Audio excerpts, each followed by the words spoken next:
Hold my hand. I'll help you cross. Annie spoke. She gave him a gentle smile and held out her hand to the man. The man leaned heavily on his cane. He looked at the young girl standing in front of him with both surprise and suspicion. His eyes moved from Annie's face to her open hand, then back to her eyes, as if he were trying to find something hidden behind her kindness. He shook his head slightly. I don't need anyone's pity. Annie did not lower her hand. The cold wind swept across the intersection, strong enough to make people tuck their chins into their collars and walk faster. Traffic crowded the lanes. A city bus stopped near the curb, releasing a cloud of white steam into the cold air. Pedestrians slipped around them. Some frowned, some looked, then quickly turned away, as if stopping for even a moment might ruin their entire day. I'm not pitying you, sir, Annie said, her voice still soft. I just want to help you cross the street. The man let out a heavy breath. It carried more pain than irritation. Keep walking, he said. You don't even know who I am. Annie's expression did not change. I don't need to know who you are, she replied. I can see that your leg hurts, and I want to help you cross the street. I am crossing, he said, though they both knew he was not able to move. Or I will in a minute. I don't need anyone's help. Annie glanced toward the pedestrian signal. The white walking figure was still lit, but time was running out quickly. She looked back at him, keeping her voice calm. But the light only gives us a few seconds. I've seen you standing here for a while. Let me help you get across before the cars start moving again. I told you to leave me alone. He pushed his cane forward and tried to lift his right leg, but the moment his weight shifted onto that side, pain struck so sharply that his face went rigid. His shoulders tightened. A faint groan escaped his throat before he could swallow it back. Oh, God. Annie immediately stepped closer, still careful not to startle him. She placed one hand near his forearm and held the other near his wrist, steady but not forceful. You're in a lot of pain, she said. With your leg like this, you shouldn't try to walk alone. Let me help you just for this short stretch. Hold my hand, and I'll get you across safely. I mean it. She nodded gently toward the crosswalk. Come on, sir. If we start now, we can still make it. But before he could answer, the signal changed. The white walking figure disappeared. The red hand lit up across the street. Cars began to roll forward, filling the intersection with the sound of tires brushing against the wet pavement. Annie let out a quiet breath and stepped back from the curb, but she stayed close enough to catch him if his knee gave out again. All right, she said. We'll wait for the next light. I told you that you don't need to wait with me. I heard you, sir. And yet you're still here. Yes, sir. A woman in a beige coat walked past them. She slowed down and looked at the man with clear irritation. You've been standing here all this time and still haven't crossed. This girl wants to help you. Just let her help. The man snapped his head toward her. The pain had drained his patience, and the woman's tone pushed what was left of it over the edge. That is none of your business, he snapped. The woman paused for half a second, her expression growing even more annoyed. Well, excuse me for having eyes. Then she walked away, muttering loudly enough for both of them to hear. Some people get kindness and still don't know how to take it. No wonder he's standing there freezing. The man's jaw tightened. Annie saw his hand grip the cane harder. Now he was not only in pain, he was humiliated. And sometimes humiliation made people sharper than pain ever could. Annie lowered her voice. Don't worry about her. I'm not worried about her. You're gripping that cane like it owes you money. He looked down at his hand and saw that his fingers had turned pale from squeezing too tightly. After a moment, he loosened his grip a little. Annie stayed beside him while traffic continued to flow through the intersection. People moved quickly around them. A man in a navy coat passed without slowing down. Two office workers stepped around his cane as if it were nothing more than an obstacle on the sidewalk. A driver near the curb leaned forward to watch the signal, eager to move before the cold could creep deeper into his car. The man stared at the crosswalk, his eyes heavy, as if that short stretch of road had somehow grown several miles longer while he waited. Annie looked at the pedestrian signal. When the light changes again, I'll help you across. The man looked at her, tired almost to the point of irritation. Why are you so determined to get me across the street? If you weren't standing here talking to me, you would probably be home by now. Annie gave a small shrug. Maybe, but your leg hurts. I just want to help you cross the street, and then I'll go home. He studied her for a while, as if trying to decide whether she was stubborn, foolish, or something rarer than both. How do you know my leg hurts that badly? He asked. Are you a doctor? No, sir. Annie replied. I'm an intern at the hospital. An intern? Yes, sir. So not a doctor. Not yet. Annie lowered her eyes slightly. Maybe I never will be. but I know what pain looks like when someone is trying to hide it." The man turned his face away, but this time he did not argue. Annie kept her voice calm.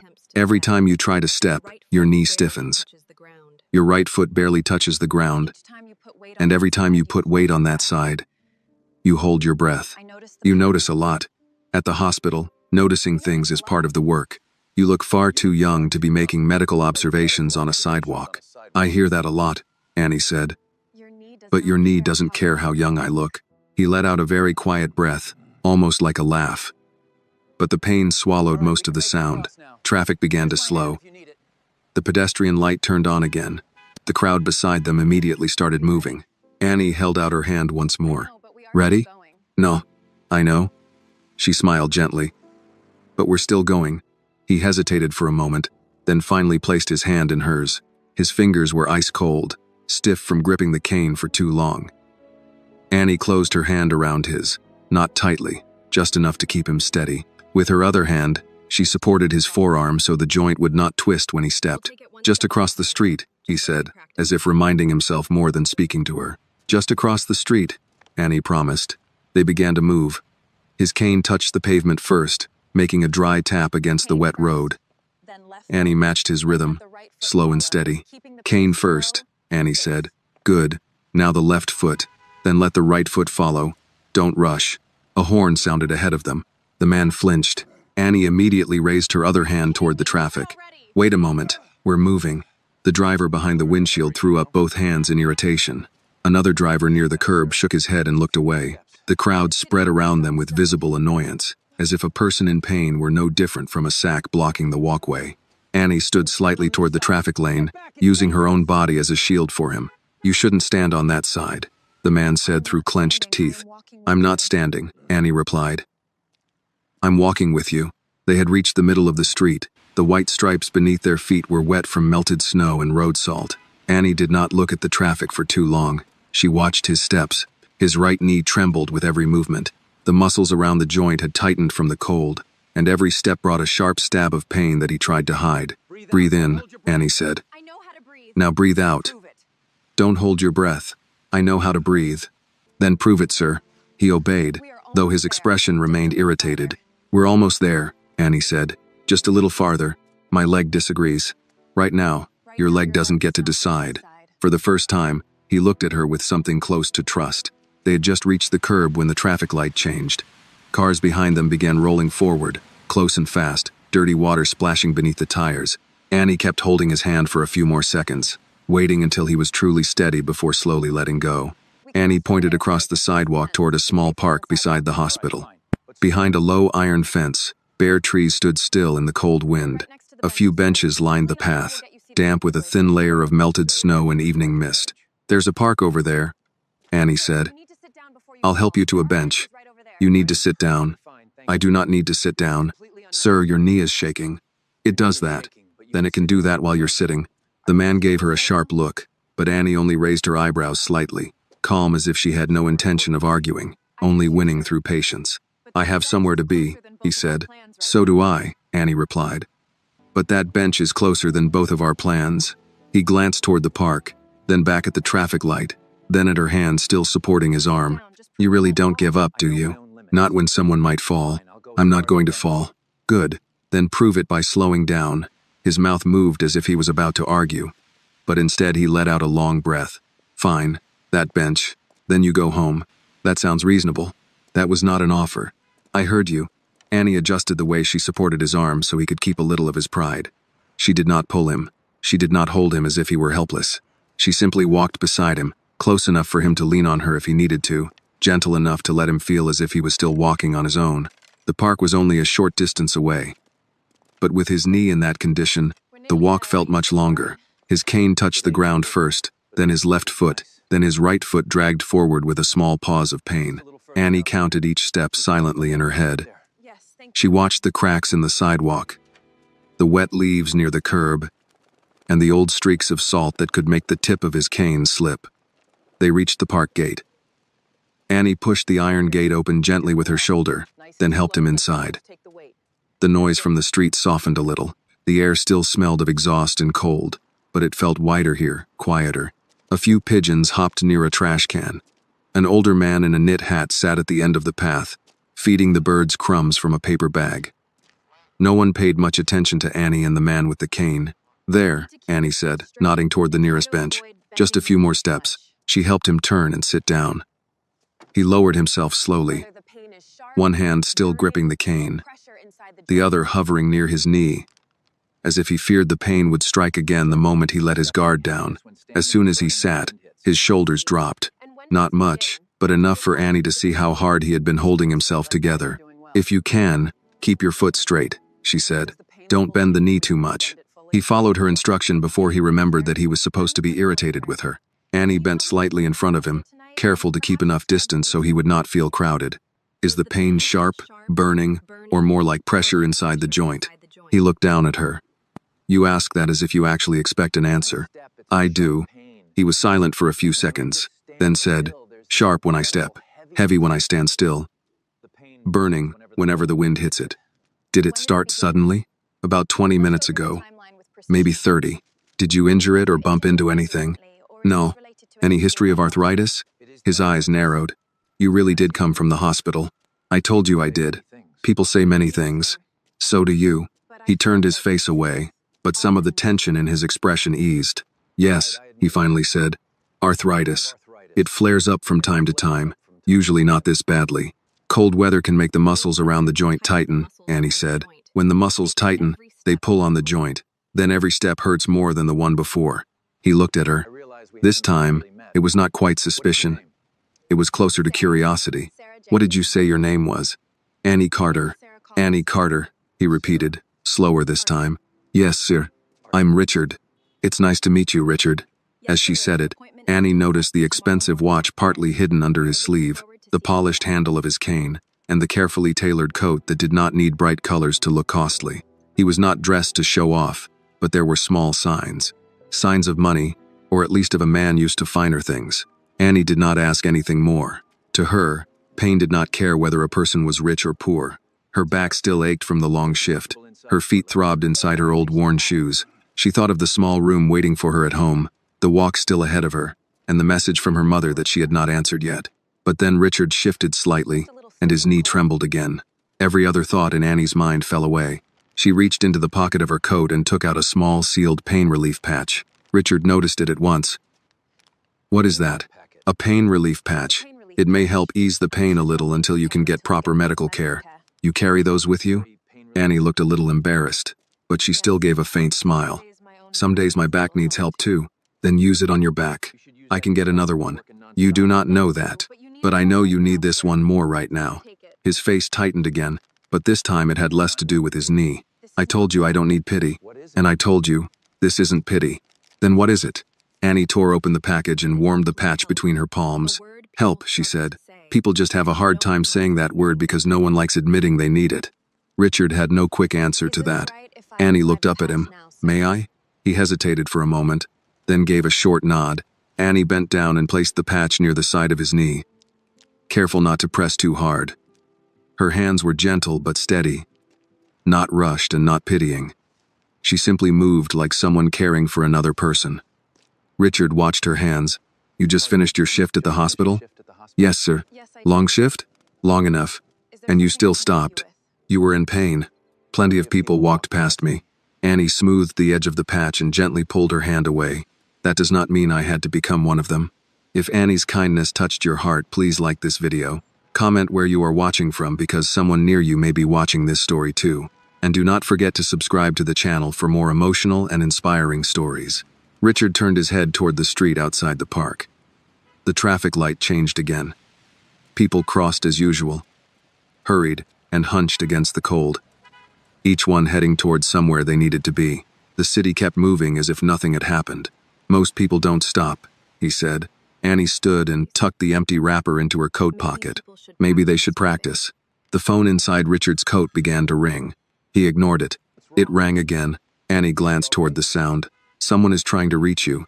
Richard took out the phone and looked at the screen. A very small change crossed his face, but Annie still noticed it. "Yes," he said quietly. "They usually are." He answered the call. "It's me.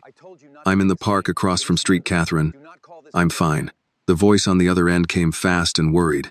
but Annie could not make out the words. Richard's voice turned cold. "No, don't make a scene. I said I'm fine." He ended the call. Annie looked at him. "Someone is worried about you?"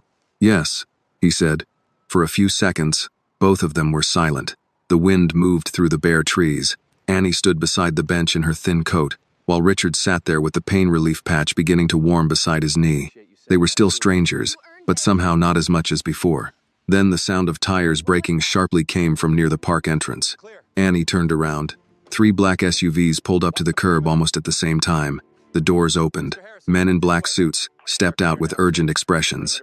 The man in front quickly passed through the park gate and headed straight toward the bench.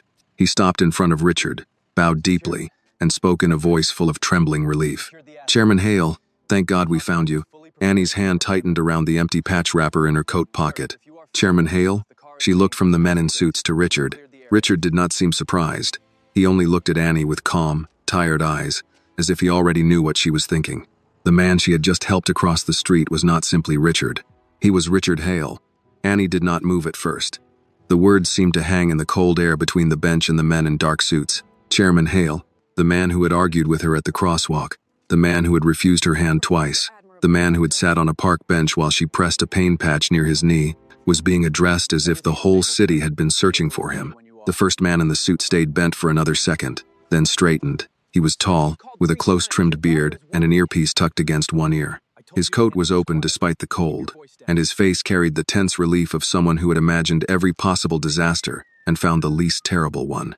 "Sir, we have been calling for nearly 20 minutes, he said. "Miss Hale is on her way. Security at the hospital said you left through the east exit without your driver." Richard sighed. "Marcus, lower your voice." Marcus glanced at Annie, then at the pain patch on Richard's knee, then at Annie again. His manner changed at once, not rude, but guarded. "Who is she?" Annie felt that question land on her skin. Not what happened. Not "Are you hurt?" "Who is she?" Richard's eyes sharpened. "She is the reason I am sitting here instead of lying in the middle of the street." Marcus looked back at his employer, and for the first time the guarded edge dropped. "You fell?" "I didn't." "You almost did," Annie said before she could stop herself. Richard gave her a side look. "I thought you were on my side." "I am. That's why I'm telling the truth." Marcus stared at her for a beat, then turned fully toward her. "Thank you, Miss Carter," she said. "Annie Carter." "Thank you, Miss Carter." His tone was polite, but Annie could feel the rest of it under the words. He was measuring her. Her coat, her worn shoes, the scratched hospital badge, the empty pain patch wrapper still crumpled in her fingers. He was trying to decide what kind of person stopped for Richard Hale without knowing he was Richard Hale. Annie suddenly wished she had gone home after the crosswalk. She wished she had not asked about his knee. She wished 3 black SUVs had not pulled up like a scene from a life she had only seen through hospital donor plaques and local news clips. "I should go," she said. Richard turned his head. "Not yet. I really should. You have people here now. That doesn't change what you did. I didn't do anything big. You crossed against a city full of impatience and stood between me and traffic. You needed help, and you gave it." Annie looked toward the hospital. The front entrance glowed across the street, and people moved in and out of it under the overhang. She thought of Linda Barrett, of the evaluation in her pocket, of the words "not ready" sitting there like a stone. She did not want to be pulled into something she did not understand. People with money had lawyers, assistants, cameras, names on buildings. Annie had bus fare, a tired mother, and a badge that still said intern. Marcus stepped closer to Richard. "Sir, we should get you to the vehicle. The board has been waiting, and your daughter is worried. The board can wait longer." "Sir." Richard raised one hand, and Marcus stopped speaking. Annie noticed that. One small movement, and a grown man in a tailored suit fell quiet. Whoever Richard Hale was, people obeyed him. Richard looked back at Annie. "Do you know who I am?" Annie hesitated. Lying seemed pointless. "I know the name. There's a wing at Street Catherine with Hale on it. My foundation helped build it." "I figured. You didn't recognize me?" "No, sir." "Good." That answer confused her. "Good?" Richard adjusted his cane across his lap. The pain had not left him, but something in him had steadied since the SUVs arrived. He no longer seemed like a man stranded by his own knee. He seemed like a man reluctantly returning to a throne he did not enjoy sitting on. "Most people recognize the money before they recognize the man," he said. Annie did not know what to do with that, so she said the plainest thing. "I recognize the pain." Richard held her gaze for a moment. Yes, you did.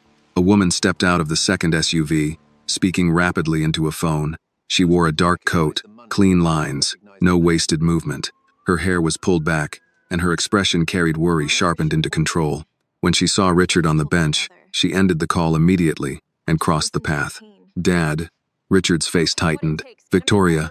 She stopped in front of him, taking in the cane, the knee, the patch, the men waiting behind her, and Annie standing off to the side. What happened? My knee acted up. You disappeared from a hospital meeting during a weather advisory, with no driver and no escort. That is not your knee acting up. I needed air. You needed a physician. I had one. Annie spoke quickly. No, ma'am. I'm not a physician. Victoria turned to her. For 1 second, Annie saw the same look Marcus had given her, only quieter and more practiced. Victoria Hale had probably spent her life deciding who wanted access to her father and who wanted something else. Annie could almost see the question forming behind the woman's polite face. Richard answered before she asked it. This is Annie Carter. She helped me across the street when nobody else would. Victoria's expression shifted, but not all the way into trust. Thank you. You're welcome, ma'am. You work at Street Catherine? I'm training there. Training? Annie nodded. Clinical intern. Victoria looked at the badge clipped to Annie's coat, then at Richard's knee. And you treated him? I didn't treat him. I helped him sit down and used a pain patch. He should still be evaluated properly. Richard muttered, I'm sitting right here.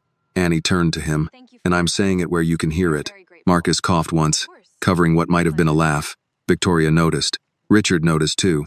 For the first time since she arrived, Victoria's face softened a little. You're not easily intimidated, are you, Miss Carter? Annie felt heat rise in her cheeks. I didn't mean any disrespect. I didn't say you did. Richard placed both hands on the cane and began to push himself up. Annie moved without thinking, but Marcus was already there. Richard lifted one palm toward both of them. Give me a second. The movement was slow, and pain pulled at his face again. Victoria stepped forward. Dad, I'm fine. Annie heard that word again, and almost shook her head. Sir, you keep saying that like it becomes true if you say it enough. Richard paused, halfway to standing, and looked at her. You really do talk to all stubborn people the same way, only when they keep proving my point. Marcus looked down. This time he did smile, briefly. Richard settled back onto the bench instead of standing all the way. He seemed annoyed with his own body more than anyone else. Victoria exhaled, then turned to Marcus. Call Dr. Ellison.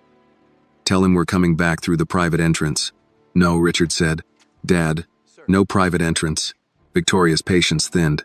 This is not the moment for symbolic humility. It is exactly the moment. Annie wished very much that she were already gone. Family arguments had a way of making strangers feel like furniture. I'm going to head home, she said softly. Richard looked at her. How far? Not far. Victoria noticed the answer was too quick. Do you have a ride? I can walk. In this weather? I've done it before. Richard's brow lowered. From Street Catherine? Annie did not answer. Marcus did. That's not a short walk, sir. Annie gave him a look. I didn't ask for a distance report. Richard almost smiled again, but Victoria did not. She looked at Annie more carefully now. And this time Annie felt less judged and more red. You stopped for my father after a hospital shift, in this cold, while walking home? Annie shrugged. He was in pain. Victoria studied her for another second. Most people would have kept walking. Most people did. The words came out flat, not bitter, but true enough that no one answered right away. Richard took out his phone. Marcus, get me Dr. Whitaker. Victoria frowned. The hospital director? Yes. Annie stiffened. Sir, please don't. Richard looked at her. Why not? Because I don't want this turning into something. It is already something. No, it's not. You had a bad knee. I helped. That's all. That is not all. It has to be all. Richard's gaze narrowed, not with anger, but with attention. Why? Annie looked toward the hospital again. She thought of Linda Barrett's office. The evaluation. The calm way Linda had said. Kindness is not competence. If Richard Hale called the hospital director, Linda would know. Everyone would know. And people like Annie did not always survive attention the way powerful people thought they would. Because people talk, Annie said. And when they talk about girls like me, they don't usually start with the truth. Victoria's face changed. She understood more than she wanted to admit. Richard held the phone lower. Girls like you? Annie swallowed. Young. Black. Broke. Temporary. Helpful in the wrong place at the wrong time. People can make that sound any way they want. The wind moved through the bare trees. Richard looked from Annie to the crosswalk, then back to her. His voice dropped. Then we will make sure they hear it the right way. Annie shook her head. You can't control that. I can control what I say. That's different. It's a start. His phone lit up before he could make the call. He checked the screen and answered with irritation already in his voice. Yes, Dr. Whitaker, I'm alive. Victoria closed her eyes for a second. Marcus turned away, pretending not to listen. Richard continued. No, I did not require an ambulance. I required common decency, and I found it outside your front door. Annie's stomach tightened. Her name is Annie Carter, Richard said. Clinical intern. I want her supervisor's name, her placement status, and a full copy of her evaluation on my desk by tomorrow morning. Annie stepped forward. Mr. Hale, please. Richard raised a hand, but this time not to silence her. To ask for one breath. No, he said into the phone, his eyes still on Annie. This is not charity. This is the first competent response I received all afternoon. Annie felt the words strike deeper than praise. Competent. Not sweet. Not nice. Competent. Richard listened, then his face hardened. If anyone at Street Catherine has failed to recognize that, I want to know why. He ended the call. Annie stood there with the cold moving through her coat and fear pressing behind her ribs. Victoria looked at her father. You just started a war with hospital administration from a park bench. Richard put the phone back into his pocket. No. I asked a question. Marcus glanced at Annie, then at Richard. Sir, with respect, your questions tend to arrive with lawyers behind them. Richard ignored that. Annie found her voice. I didn't ask you to do that. I know. Then why? Because you did not ask. She did not know how to answer. Richard leaned forward slightly, both hands resting over the head of his cane. People who ask me for help usually start before they've earned my trust. You earned it before you knew there was anything to gain. Annie looked down at her old shoes. I wasn't trying to earn anything. That is precisely the point. Victoria's voice became quieter. Miss Carter, has your supervisor treated you unfairly? Annie's first instinct was to protect herself with silence. Silence had kept her employed. Silence had kept her from being labeled difficult. Silence had helped her get through doors that opened only halfway. But silence had also followed her into Linda Barrett's office and stood by while the word not ready was placed in her file. I don't know, Annie said at last. Maybe she thinks she's being fair. Richard gave a dry sound. That is not an answer. It's the safest one. Victoria looked away for a moment, then back at Annie. Something in her face had changed again. Not full trust yet, but respect had begun to take shape. Richard shifted, and pain moved through him once more. Marcus stepped forward. Sir, we really do need to get you examined. This time Richard did not argue. Fine. Marcus and another man helped him stand. Annie stepped back, no longer needed. That should have been a relief. Instead, she felt unsteady. Richard turned to her before moving toward the SUVs. Annie Carter. Yes, sir? Tomorrow morning. Street Catherine. Board conference room. 8 o'clock. Annie shook her head. I have a shift. I know. I can't just walk into a boardroom. You walked into traffic for a stranger. That's different. Yes, Richard said. A boardroom is safer. Victoria gave him a look. Not always. Richard kept his eyes on Annie. Come anyway. Annie did not promise. She could not. The whole thing felt too large, too fast, too close to the fragile parts of her life. I'll think about it, she said. Richard accepted that with a nod, as if he had expected no more. That will do for tonight. Marcus helped him toward the first SUV. Victoria paused beside Annie. For what it's worth, she said. Thank you for staying with him. Annie nodded. He shouldn't be walking alone in this cold. No, Victoria said. He shouldn't, but he often does what he wants. I noticed. For the first time, Victoria's mouth softened into something real. Then she followed her father. The SUV doors closed. Engines started. Within moments, the vehicles pulled away from the curb, leaving behind only tire marks in wet salt and the sudden absence of importance. Annie stood by the park bench, the empty wrapper still in her pocket, her hospital badge moving in the wind. Across the street, Street Catherine Medical Center glowed like nothing had changed, but something had. Annie reached into her coat pocket and touched the folded evaluation Linda Barrett had given her. Lacks confidence, needs supervision, not ready for official placement. She looked toward the road where Richard Hale had nearly failed to cross, then toward the hospital where people decided who was ready and who was not. For the first time that day, Annie wondered if the people writing the judgments had been wrong. Then she pulled her coat tighter and started the long walk home. Annie did not take the bus. She told herself it was because she needed the air, but the truth was simpler. She had only $11 in her wallet, and the day had already taken enough from her. The walk from Street Catherine to her apartment was long, especially in the cold, but Annie knew every block. She knew which corner had the broken streetlight, which storefront kept its heat running so strong that warm air leaked out when customers opened the door, which stretch of sidewalk held ice even after the rest had melted. She kept her hands in her pockets and walked with her head down against the wind. The city moved around her in pieces. A man carried takeout in a brown paper bag. A woman argued into her phone. Outside a pharmacy, a bus pulled away from the curb with a sigh, packed with people headed home to meals, televisions, family voices, quiet rooms, or nothing at all. Annie thought about Richard Hale's voice on the phone. Her name is Annie Carter, clinical intern, a full copy of her evaluation. By tomorrow morning, the words should have made her feel seen. Instead, they made her nervous. People like Richard Hale could make a call and change the temperature of a room before they entered it. Annie could not. When powerful people spoke, other people moved. When Annie spoke, she was told to be careful with her tone. She passed a diner with fogged windows. Inside, older couples sat over coffee and pie. A man in a John Deere cap laughed at something his wife said, and she tapped his hand with 2 fingers like they had been finishing each other's thoughts for 40 years. Annie slowed for half a step, then kept going.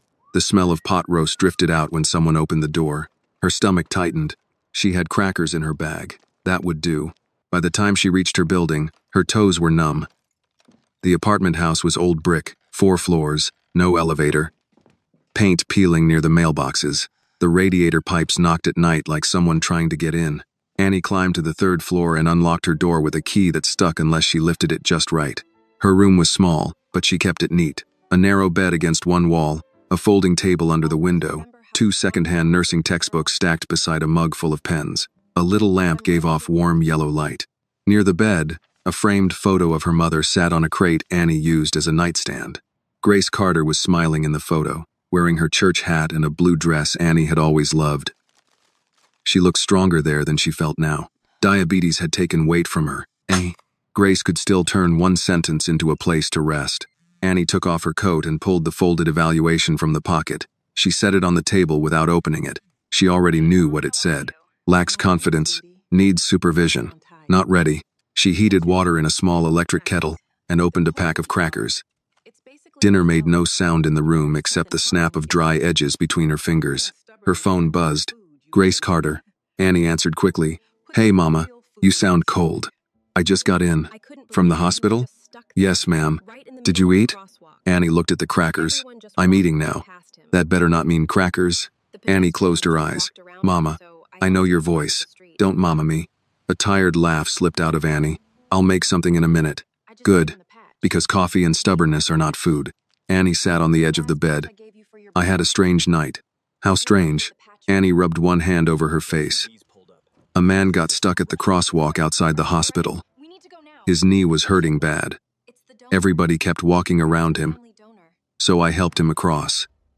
Grace was quiet for a moment. That sounds like you. I took him to the park so he could sit, used my pain patch on his knee.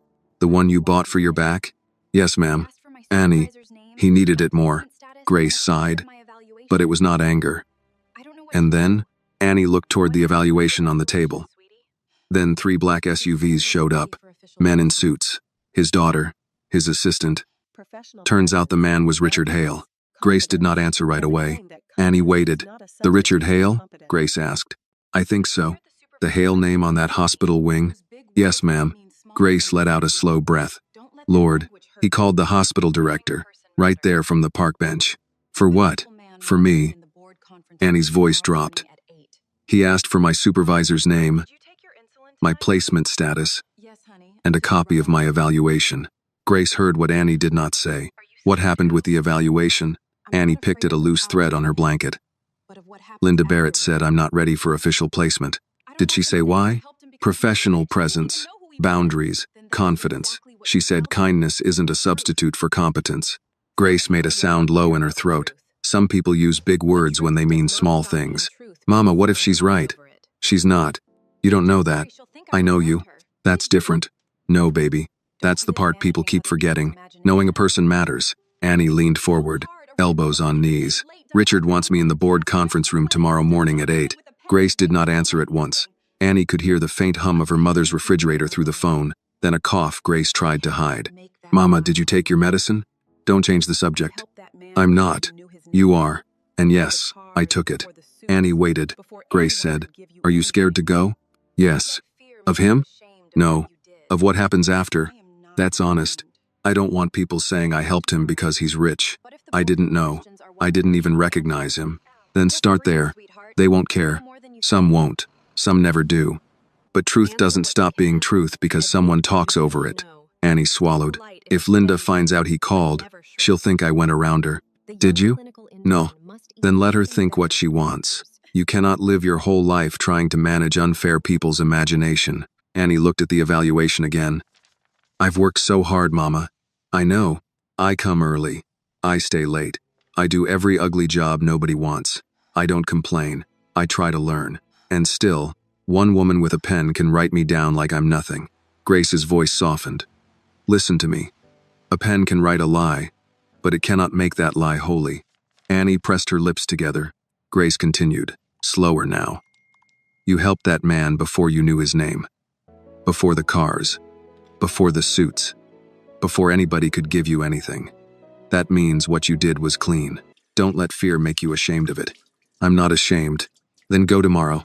Annie looked toward the window. Down on the street, a bus moved past, its windows lit, each passenger framed for a second and then gone. What if they ask me questions I can't answer? Answer the ones you can. Say I don't know when you don't. Say yes ma'am and no sir, if that helps you stay steady. But don't shrink. Annie breathed out slowly. Grace added, and eat something better than crackers. That made Annie smile. Yes ma'am. After the call, Annie sat still for a while. The room felt smaller than before, but not as heavy. She opened the evaluation and read it one more time.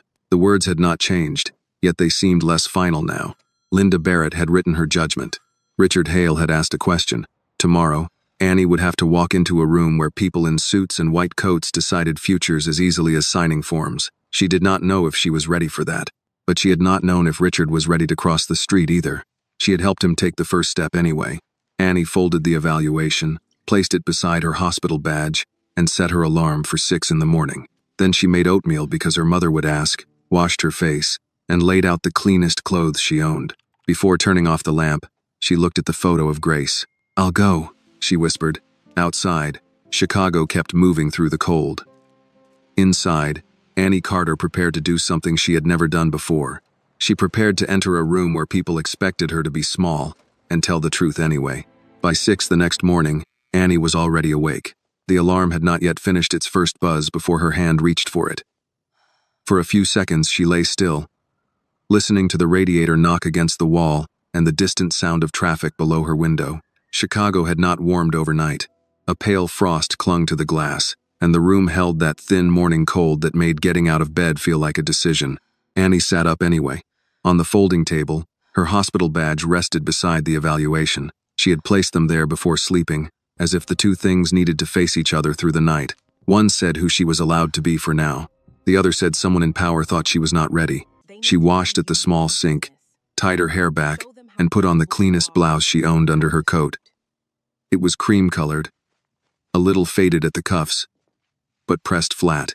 Her black pants had been brushed twice. Her shoes were old, but she wiped them with a damp cloth until the salt marks faded. She made oatmeal because her mother would ask. She ate standing near the counter, one hand around the warm bowl, the other scrolling through a message from Grace. Walk in with your head up. Call me after. Annie typed back. Yes, ma'am. Then she added, I'm scared. Her mother answered almost at once. Good. Courage needs something to push against. Annie read that twice before slipping the phone into her pocket. The walk back to Street Catherine felt different from the walk home the night before. Same cracked sidewalks. Same bus stops. Same coffee shop with steam fogging the windows. But Annie noticed every step because every step took her closer to the board conference room Richard Hale had named from a park bench. The hospital rose ahead, wide and gray against the morning sky. The east entrance was busy with nurses changing shifts, patients wrapped in winter coats, staff carrying paper cups of coffee. Annie stepped through the doors and felt the warm air hit her face. For a moment, she wanted to turn toward the staff lockers, put her head down, and begin a normal shift. But normal had ended when 3 black SUVs pulled to the curb. At the security desk, Mr. Alvarez, the morning guard, looked up from his logbook. He was older, with a soft voice, and a habit of calling everyone by their last name. "Morning, Miss Carter." "Good morning." He glanced at his screen, then back at her. "You're expected upstairs." Annie felt her stomach tighten. "Already?" He gave a small nod. "12th floor. Administration." "Thank you." He lowered his voice. "Whatever it is, keep your shoulders straight." Annie blinked, surprised by the kindness. "Yes, sir." The elevator ride felt too short. When the doors opened on the 12th floor, everything was quieter than the patient floors. No rolling carts. No call bells. No hurried steps. The carpet softened sound. Framed donor photos lined the walls. At the end of the hallway, behind glass doors, a brass sign read Board Conference Suite. Annie stopped outside for one breath. Then she opened the door. A receptionist stood as if she had been waiting. "Miss Carter?" "Yes, ma'am. They're ready for you." Ready. Annie wondered if anyone inside had ever waited to be told whether they were ready. The conference room was large, with tall windows looking out toward the city. A long table filled the center. Around it sat people Annie had only seen from a distance. The hospital director, Dr. Malcolm Whitaker, 2 board members in dark suits, Victoria Hale, Richard Hale, Dr. Helen Moore, and nurse supervisor, Linda Barrett. Linda's eyes moved over Annie's blouse, her coat, her badge. Her expression tightened, but her voice stayed smooth. "Annie," she said, "this is unexpected." Annie kept her hands still at her sides. "Good morning, Nurse Barrett." Richard sat near the head of the table with his cane beside him. His right knee was wrapped now, and his face had more color than it had in the park. When he saw Annie, he did not smile widely. He simply nodded once, as if honoring a promise. "Miss Carter," he said, "thank you for coming." "Yes, sir." Dr. Whitaker gestured to a chair near the end of the table. "Please, have a seat." Annie sat. She placed her hands in her lap so no one would see them tighten. Victoria watched her with a calm that was not unkind, but not fully warm either. "Miss Carter, before we begin, I want to be clear. My father is grateful. We all are. But this meeting concerns hospital policy, intern evaluation, and an unusual request made under unusual circumstances." Annie nodded. "I understand." One of the board members, a man with silver hair and a red tie, looked down at a folder. "You are currently listed as a temporary clinical intern." "Yes, sir. And your interim evaluation does not recommend official placement." Annie felt Linda's presence from across the table like a hand pressing on the room. "That's what it says," Annie answered. Linda leaned forward slightly. "With respect, Annie is hardworking, but she is still developing. Yesterday's incident was kind, certainly, but kindness outside the hospital cannot override clinical standards." Richard's jaw tightened. Annie saw it. Dr. Whitaker raised a hand before Richard could speak. "No one is suggesting standards be ignored." "I hope not," Linda said. "Our patients deserve trained professionals, not emotional decisions." The words landed close to the same wound as the night before. Annie breathed once, slow. Dr. Moore, seated 2 chairs away, turned her head toward Linda. "Kindness and competence are not enemies, Linda." "I didn't say they were. You often speak as if they are." Linda's mouth closed. Victoria looked at Annie. "Miss Carter, tell us what happened yesterday in your own words." Annie felt every face turned toward her. Her throat tightened, but she remembered her mother's message. Courage needs something to push against. She began simply. "I left the hospital after my shift. I was walking home. At the crosswalk, I saw Mr. Hale standing near the curb. His knee was hurting. People were walking around him, and the signal was changing." Richard did not interrupt. Neither did anyone else. "I asked if I could help him cross. He said no." A faint sound came from Marcus, who stood near the door. Richard gave him a look, and Marcus pressed his mouth flat. Annie continued. "He thought I was pitying him. I wasn't. His knee locked when he tried to step, and I thought he might fall if he forced it." Linda's eyes narrowed. "You diagnosed him on the street?" "No, ma'am. I observed him. That is not the same as assessment. No, ma'am, it isn't. But I knew enough to slow him down, support his arm, and keep him from twisting the joint. Dr. Moore gave the smallest nod. En event on. When the light changed, we waited. Then I helped him cross. After that, I took him to the park because he still couldn't walk steady. I used a pain patch.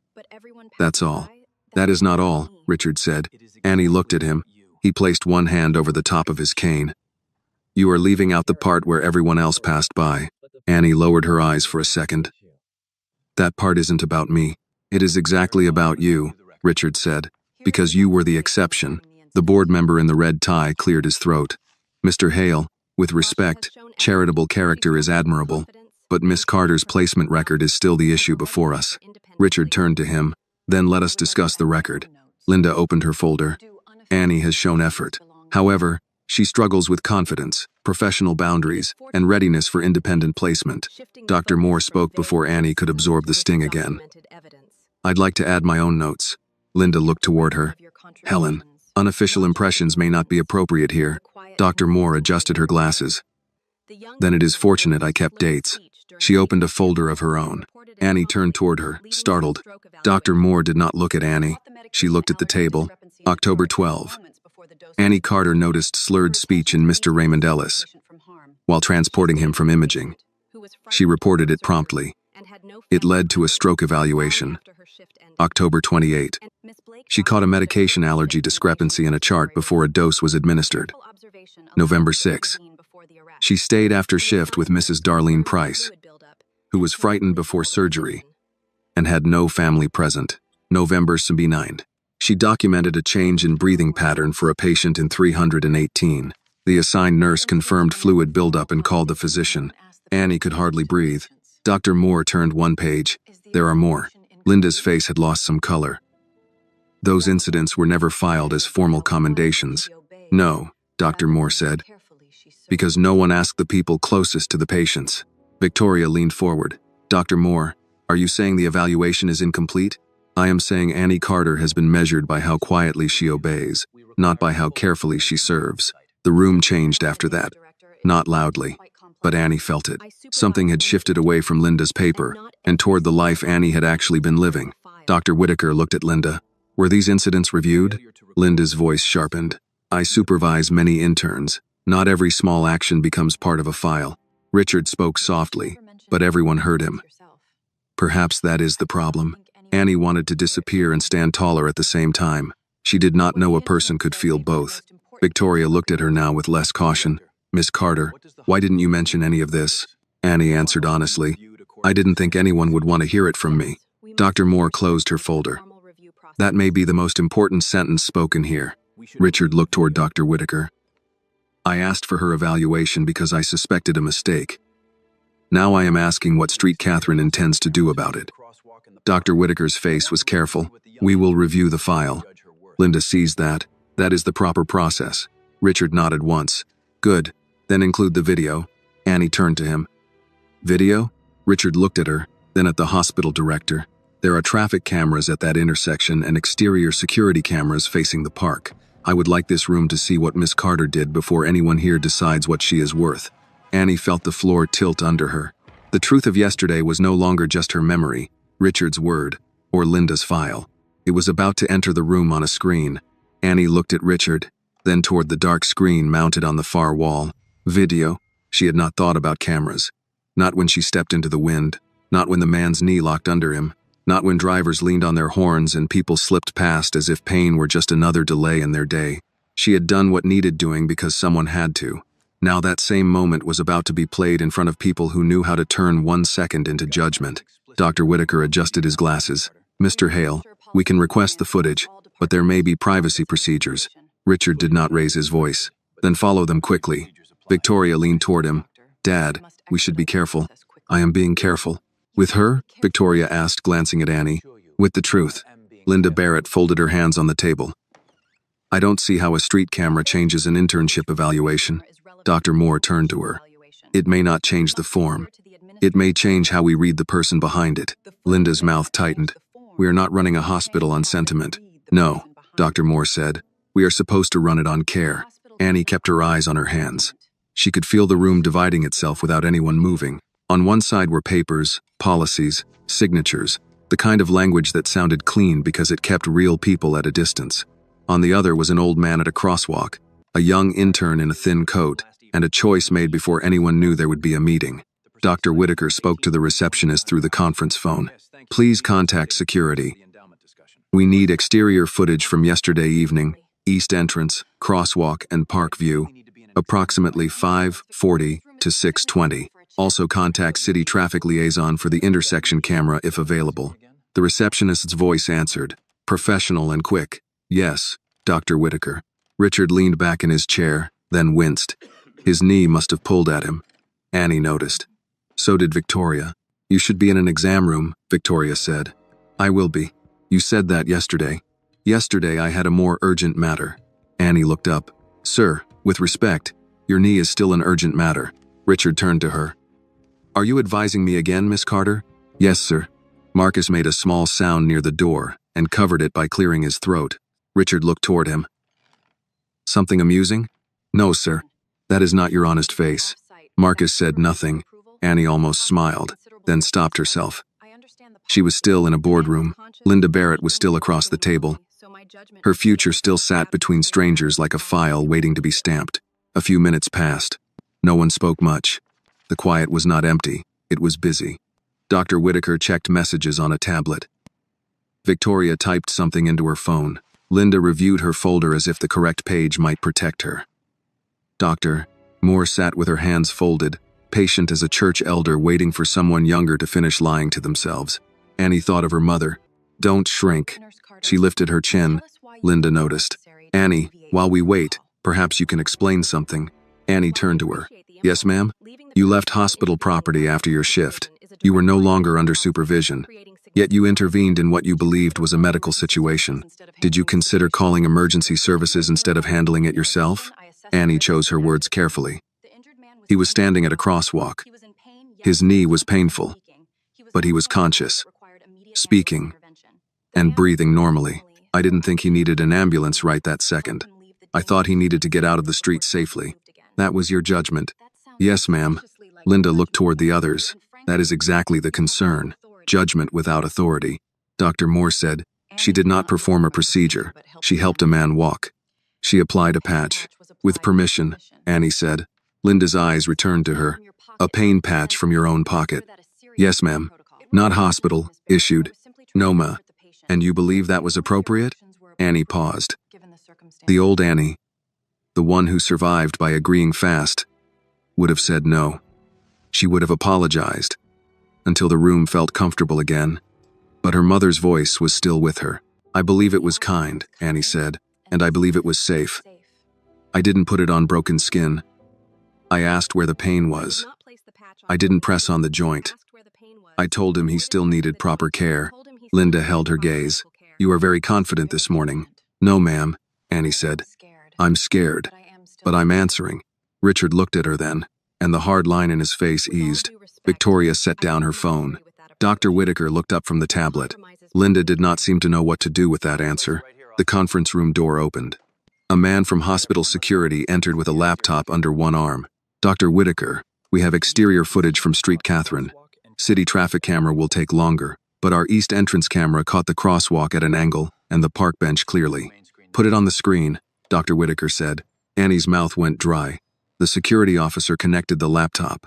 The screen flickered, then showed a grainy view of the street outside the hospital. The angle was high, looking down over the entrance, the crosswalk, part of the sidewalk, and the small park beyond. The timestamp appeared in the corner. Richard sat straighter. Annie forced herself not to look away. At first there was only ordinary movement. People leaving the hospital. Cars idling. A city bus pulling away. Then Richard appeared near the far curb, smaller on the screen than he had seemed in life. He stood with his cane planted, one hand pressed to his knee. People moved around him. A man passed so close Richard shifted back. A woman crossed ahead of him without slowing. Two workers stepped around the cane. A driver edged forward. Richard tried to step, stopped, and gripped the cane harder. No one in the room spoke. On the screen, Annie appeared from the hospital side. She stopped. Even from that distance, It was clear. She saw him. Everyone else had seen and continued. Annie saw and changed direction. The footage showed her stepping into the crosswalk, moving toward Richard as the signal blinked. She reached him.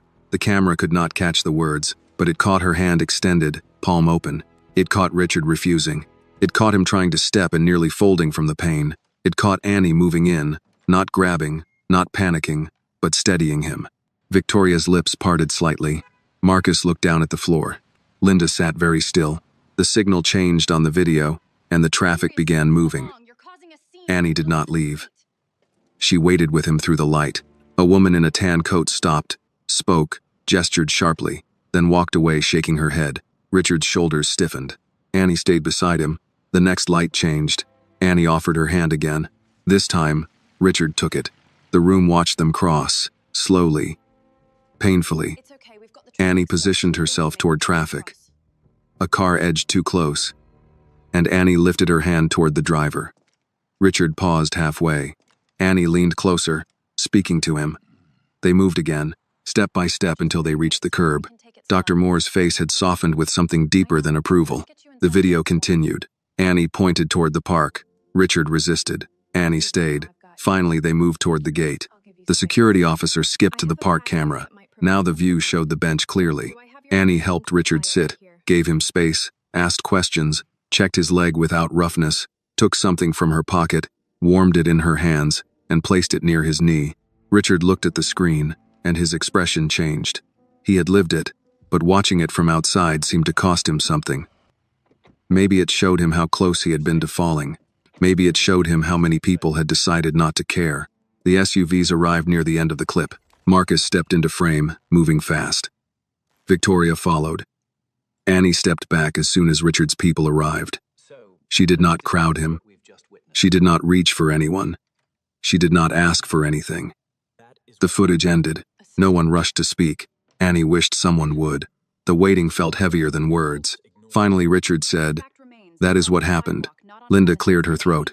"It shows she assisted you. No one is denying that." Richard turned to her. "It shows she saw what trained adults ignored." Linda's face tightened.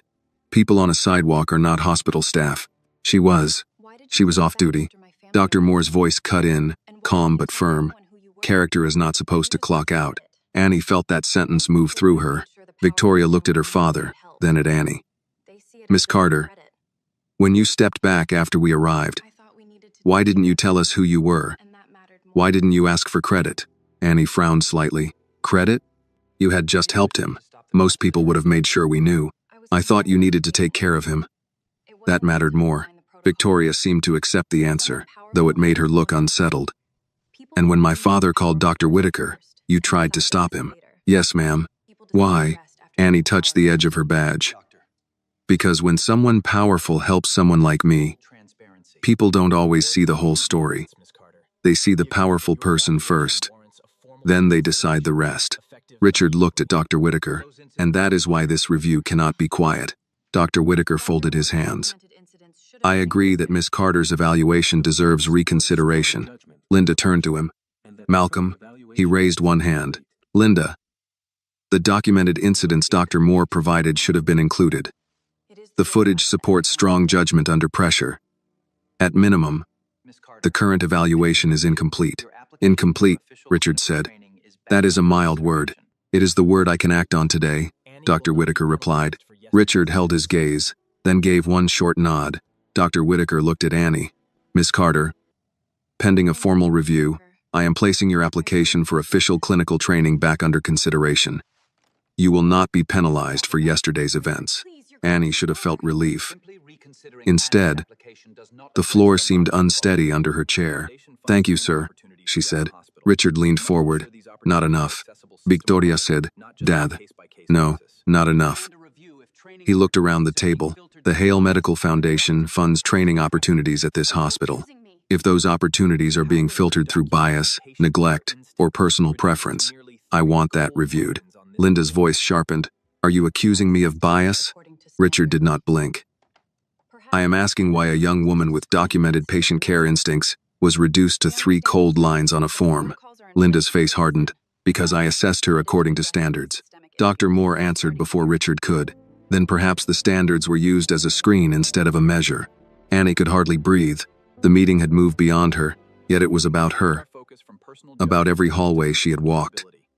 Every task she had done twice, to prove she deserved once. Every time she had swallowed a correction that should have been an apology. Dr. Whitaker spoke carefully. We will begin an internal review of intern evaluations from the last 2 cycles. Dr. Moore, I'd like you to assist. Linda, until that review is complete, I'm assigning temporary oversight of Annie's placement to Dr. Moore. Linda's chair shifted back slightly.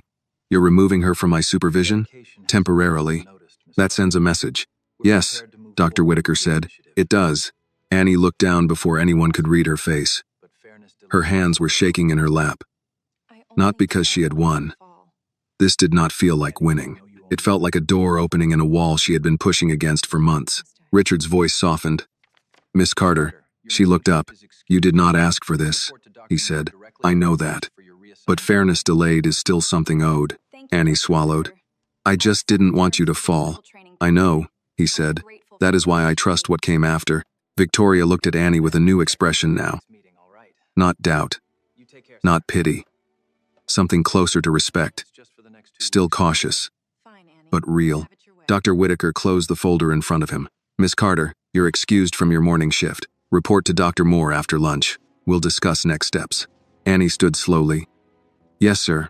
At the door, she stopped and turned back. Mr. Hale? Richard looked at her.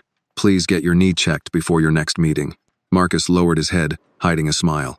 Richard sighed. Yes, Miss Carter. Annie nodded once and left the room. In the hallway, the quiet felt different from when she had arrived. The donor photos still lined the wall. The carpet still swallowed her steps. But this time, Annie did not feel swallowed with it. She reached the elevator and pressed the button. Her phone buzzed. Grace. How did it go? Annie looked back toward the conference room doors, then down at the message. She typed, Mama, I think somebody finally watched. Annie stood in the elevator with her phone in both hands, reading her mother's reply. I knew they would. Eat something. She almost laughed, not because anything was funny, but because Grace Carter could take a morning that had nearly split Annie open and bring it back to the practical matters of food, breath, and standing upright. The elevator doors opened on the main floor. The hospital had already returned to its usual rhythm. Stretchers moved. Coffee cups traveled in tired hands. A man in a winter hat asked where radiology was. A woman near the gift shop tried to unfold a paper map and gave up. Nobody knew Annie had just sat in a room with donors, directors, and the woman who had written her down as not ready. That was the strange part. Her whole life had shifted, but the lobby kept moving. She walked toward the cafeteria because her mother would ask again, and because her hands still trembled from the meeting. The breakfast line had thinned out. Annie bought oatmeal, a banana, and the cheapest tea. She sat at a small table near the wall and ate slowly, though she hardly tasted any of it. Halfway through, 2 nurses from the surgical floor walked past. One of them glanced at Annie's badge, then did a quick second look. That's her, the nurse whispered. The other one lowered her voice. The intern from the Hale thing? Annie kept her eyes on the tea. So it had started already. By lunchtime, people who had never spoken to Annie knew pieces of the story. Some knew she had helped Richard Hale. Some knew there had been video. Some knew Linda Barrett had been challenged in front of the board.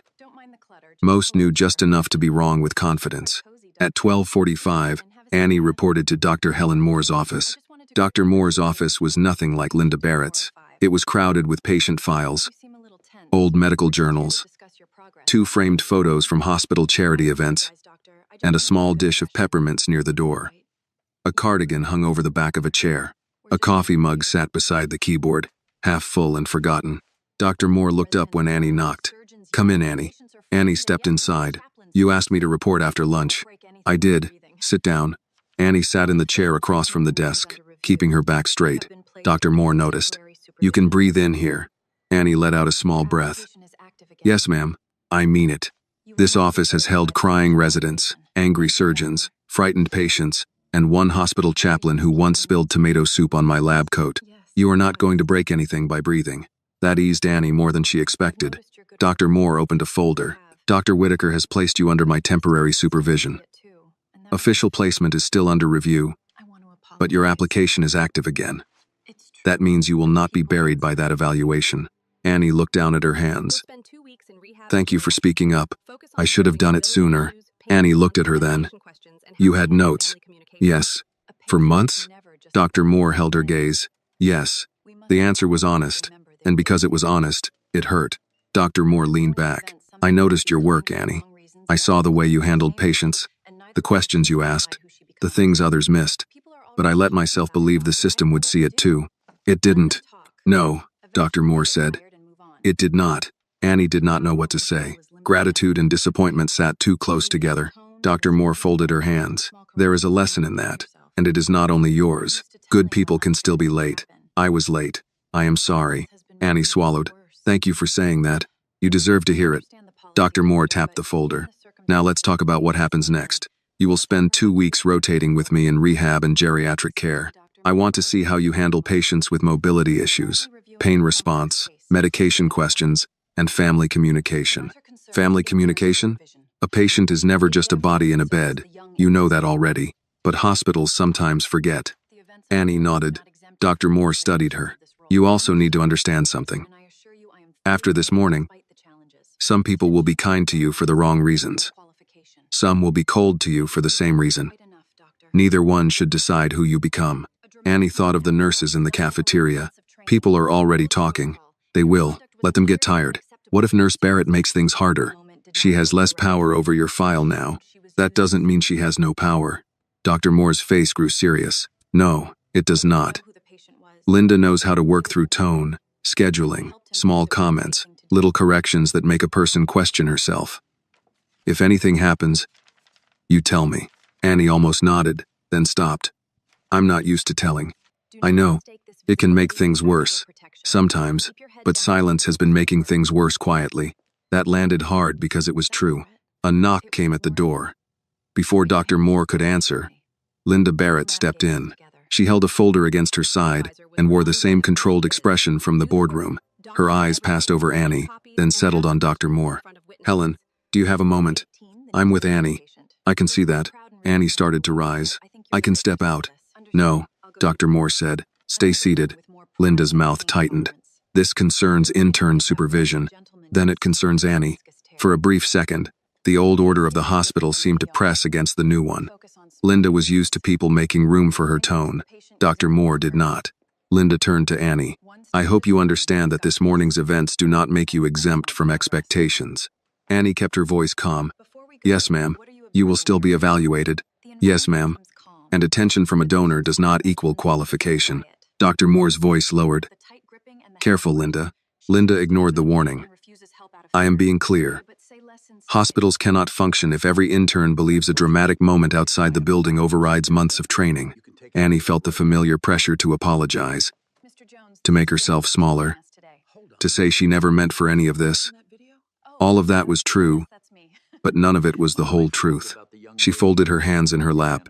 I don't think it overrides training, Annie said. I think it showed I was using some of it. Linda looked at her as if the answer surprised her. Annie continued before fear could stop her. I didn't ask Mr. Hale to call anyone. I didn't know who he was. I helped because he was in pain. That's all I did. Linda's eyes narrowed. And yet here we are. Yes, ma'am, Annie said. Here we are. Dr. Moore said nothing, but Annie felt the doctor's attention beside her like a steady hand on her back. Linda set the folder on the desk. These are the current intern rotation schedules. Since Dr. Whitaker is making changes, I assume you'll want them. I do, Dr. Moore said. Linda turned toward the door, then paused. Annie. Yes, ma'am? Do not mistake visibility for protection. The words were soft enough to sound like advice, sharp enough to be something else. Dr. Moore stood. That will be all, Linda. Linda left. The door closed. Annie's throat felt tight, but her voice stayed even. Was that a threat? Dr. Moore sat again.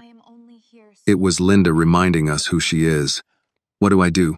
You do your work. You document. You keep copies. You ask questions in front of witnesses when you can. And you stop carrying other people's unfairness like it is your training requirement. Annie tried to take that in. Dr. Moore opened the rotation schedule. Your first assignment with me starts in 15 minutes. Mr. Howard in 418 needs mobility support after knee surgery. He's proud, impatient, and convinced walkers are for other people. Despite herself, Annie smiled. Sounds familiar. I thought it might. They walked together to the 4th floor. The rehab unit moved at a different pace from the emergency department. Slower, but not easier. Pain lived here in longer sentences. Patients were learning to stand, bend, swallow, breathe, and trust their bodies again after those bodies had betrayed them. At room 418, Dr. Moore paused. "Before we go in, tell me what you look for." Annie answered without thinking too hard. How he positions the leg, whether he grips the bed rail too tightly, if he holds his breath before moving, whether he jokes to cover pain, whether he refuses help because he's scared of needing it. Dr. Moore nodded. "Good. Now say less than that when we go inside." "Yes, ma'am." Mr. Howard was in his late 70s, with a square face and a Chicago Cubs cap on the bedside table. He scowled at the walker as if it had insulted his family. "I'm not using that contraption," he said before anyone introduced themselves. Dr. Moore said, "Mr. Howard, this is Annie Carter. She's working with me today." He looked at Annie. "You the one from the video?" Annie froze for half a second. Dr. Moore's eyebrows lifted. "News travels like smoke in this building." Mr. Howard grunted. "My wife called, said some young lady helped Hale across the street, asked if it was the same Annie on my floor. I said I'd find out." Annie stepped closer to the bed. "Yes, sir, that was me. You made him use a cane, right?" "He already had one." "Good. Rich men need telling sometimes." Dr. Moore hid a smile by checking the chart. Mr. Howard pointed at the walker. "Don't think that means I'm using that." Annie looked at him, then at the walker. "No, sir." His suspicion eased. "No? No, you don't have to use it." Dr. Moore looked at Annie with interest but did not interrupt. Annie continued. "But if you want to get from that bed to that chair without your knee making the decision for you, it might be the easiest tool in the room." Mr. Howard considered her. "You always talk like that?" "Only when somebody is negotiating with pain." He grumbled, but when Annie positioned the walker, he let her. She did not rush him. She explained each step. She let him complain without treating the complaint like failure. When he finally stood, his hand shook on the walker, but he stayed upright. "There you go," Annie said. "That's your work, not mine." Mr. Howard breathed hard. "Feels like yours." "No, sir. I'm just here so you don't have to prove it alone." Dr. Moore watched from the foot of the bed, and this time she did not need to write anything down to remember. After the session, in the hallway, Dr. Moore said, "That is why forms can miss the point." Annie looked through the small window at Mr. Howard, now sitting in the chair and pretending not to be proud of himself. "He reminded me of Richard," Annie said. "People often do. Pain makes many personalities speak the same language." Annie nodded. Her phone buzzed in her pocket. She expected her mother. Instead, the screen showed an unknown number. She answered carefully. "Hello? Miss Carter?" It was Marcus Reed. "Yes. Chairman Hale asked me to call. He wanted you to know he did have his knee examined." Annie let out a breath she did not realize she had been holding. "Good. He also said to tell you he followed instructions." "Did he?" Marcus paused. "Mostly. That sounds more honest." Another pause. Then Marcus said, "He would like to see you tomorrow, if you're willing." "Not in a boardroom." "His foundation office at the hospital. 10 minutes. Annie looked toward Dr. Moore. Dr. Moore said quietly, "Your choice." Annie thought of Linda's warning. "Do not mistake visibility for protection." Then she thought of Richard on the screen, standing alone while everyone passed. "What does he want?" Annie asked. Marcus's voice softened a little. "I think he wants to say thank you properly." Annie looked down the hallway, where patients moved slowly with nurses beside them, each step small and hard-won. 10 minutes, she said. "That's all I can promise." "I'll tell him." The call ended. Dr. Moore watched her. "You all right?" Annie slipped the phone into her pocket. "I don't know yet." "That is allowed." Annie looked back toward room 418. Mr. Howard had picked up his Cubs cap and placed it on his head like he had won something. Maybe he had. Annie straightened her badge and followed Dr. Moore down the hall. For the first time in months, the word intern did not feel like a warning. It felt like a beginning. The next morning, Annie arrived at Street Catherine 10 minutes early. She told herself it was because the walk had gone faster than usual, but that was not true. She had left home before she needed to because waiting in her apartment had felt worse than walking into the cold. At least walking gave her something to do with her fear. The hospital lobby was busy with the usual morning traffic. Nurses came in with coffee. Patients checked appointment slips. Volunteers in red vests pointed people toward elevators. Nothing about the place suggested that Annie Carter had spent the previous day sitting in the board conference room while powerful people replayed a video of her helping Richard Hale across the street. But people knew. A clerk at the front desk looked up and smiled too quickly. A transporter nodded at her like they had spoken before, though they had not. Near the gift shop, two administrative assistants paused their conversation as she passed. Annie kept walking. Dr. Moore had told her to meet Richard in the Hale Foundation office on the second floor, just off agents that the main corridor that connected the original hospital building to the newer wing. Annie had passed that office many times.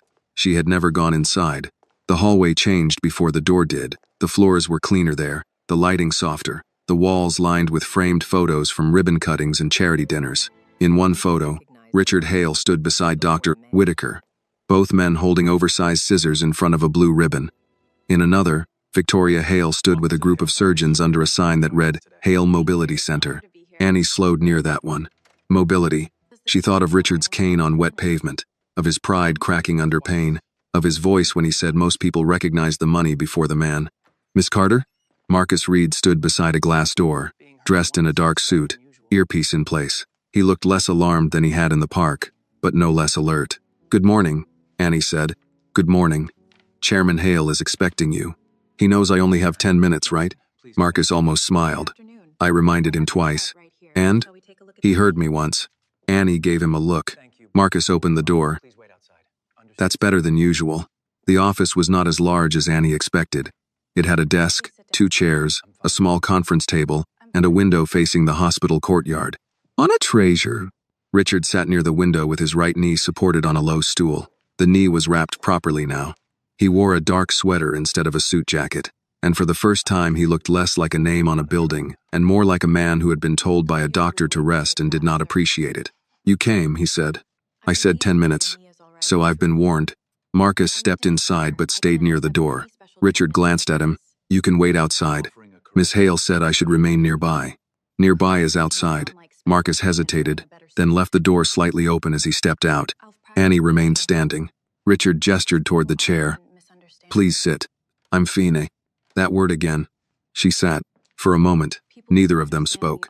Annie looked at the folder with her name on it and felt the same tightness return to her chest. Richard noticed. That folder is not a trap. People don't usually label traps. His mouth moved, almost amused. Fair point. Annie folded her hands in her lap.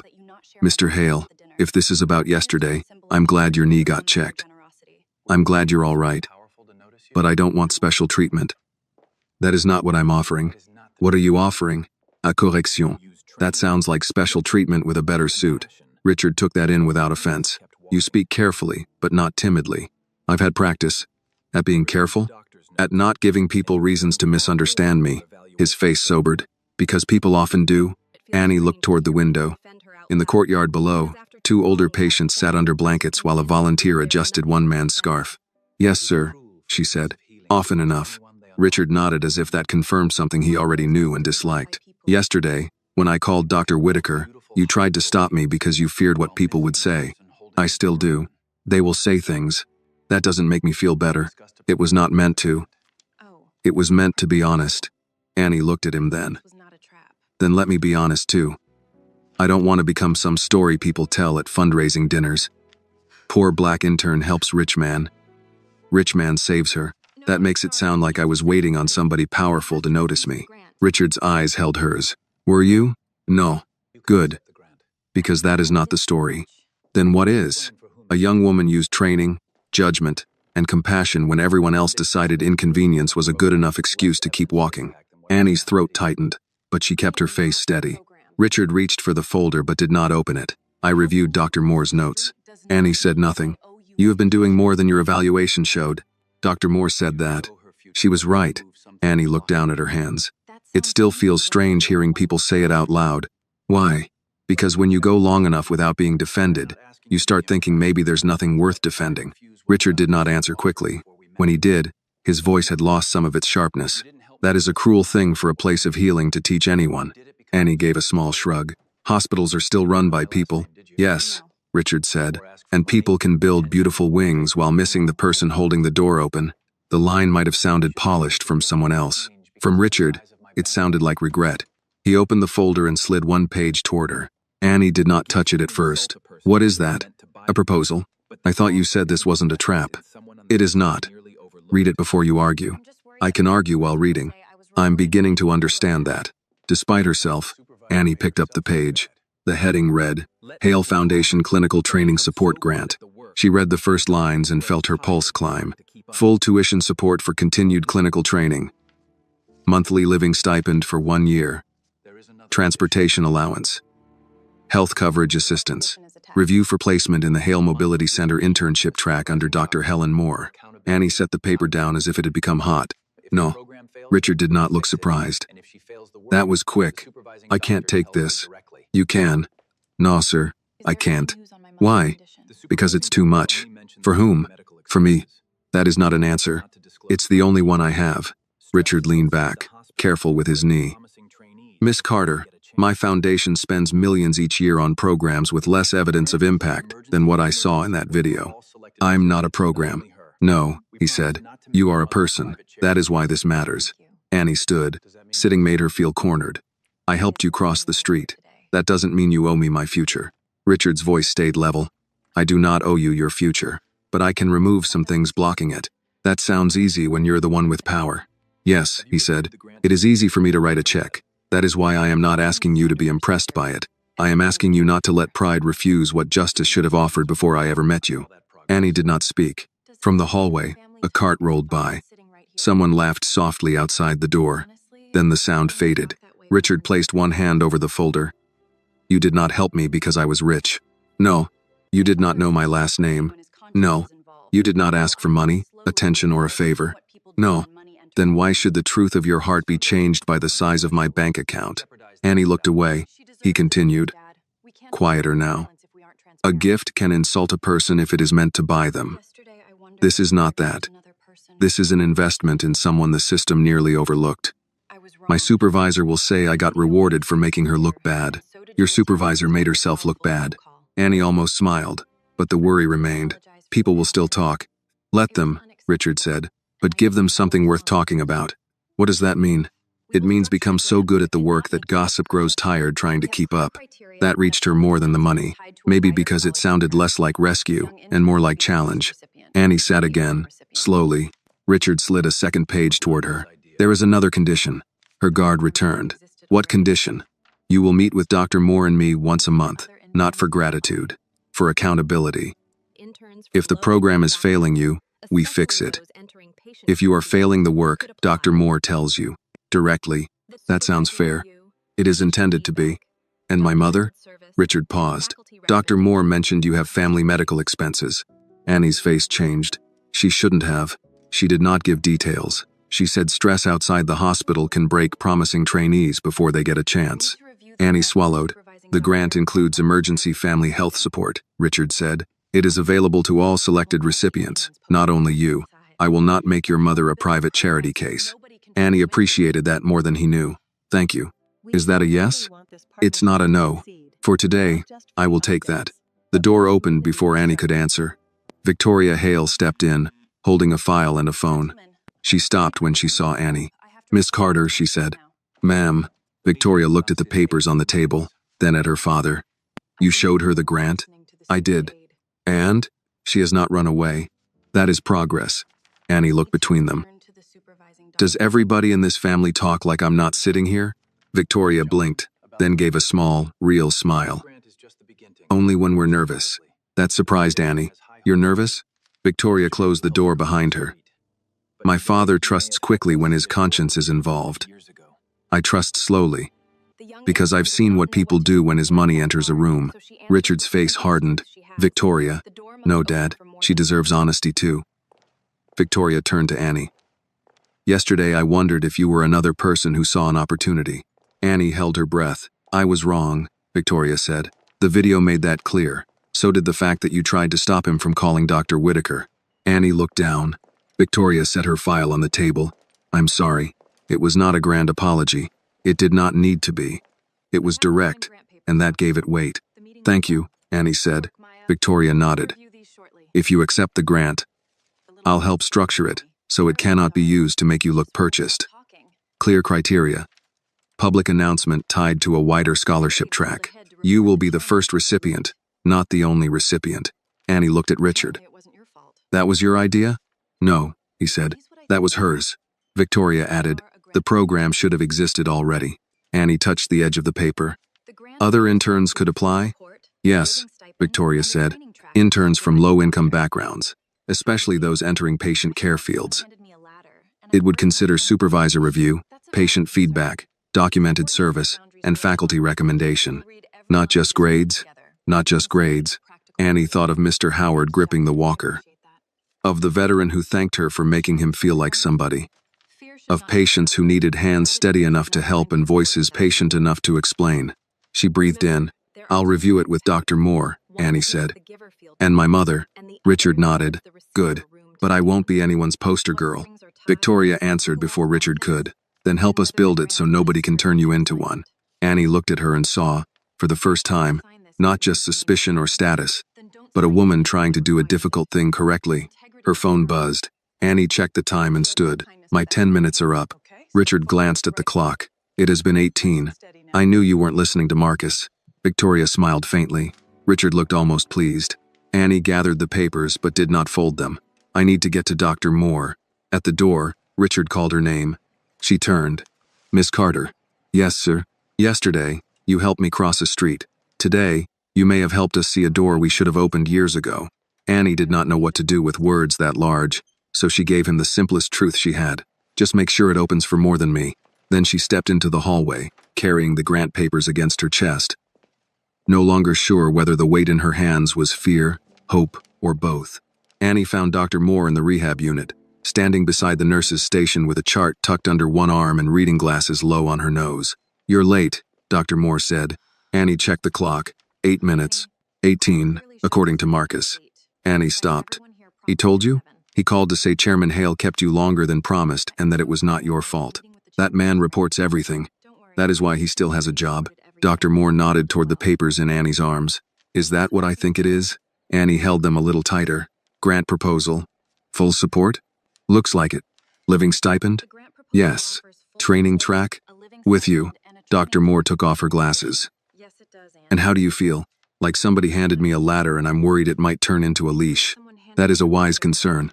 Annie looked relieved that Dr. Moore had not dismissed it. "Richard said it's not charity. Victoria said they can structure it as a real scholarship, not just something for me. That would be better. I told them I'd review it with you and my mother."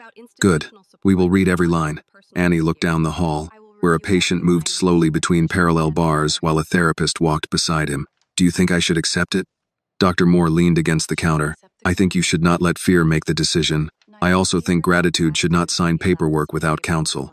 "That sounds like a yes and no." "It is a doctor's answer. We are trained to complicate things."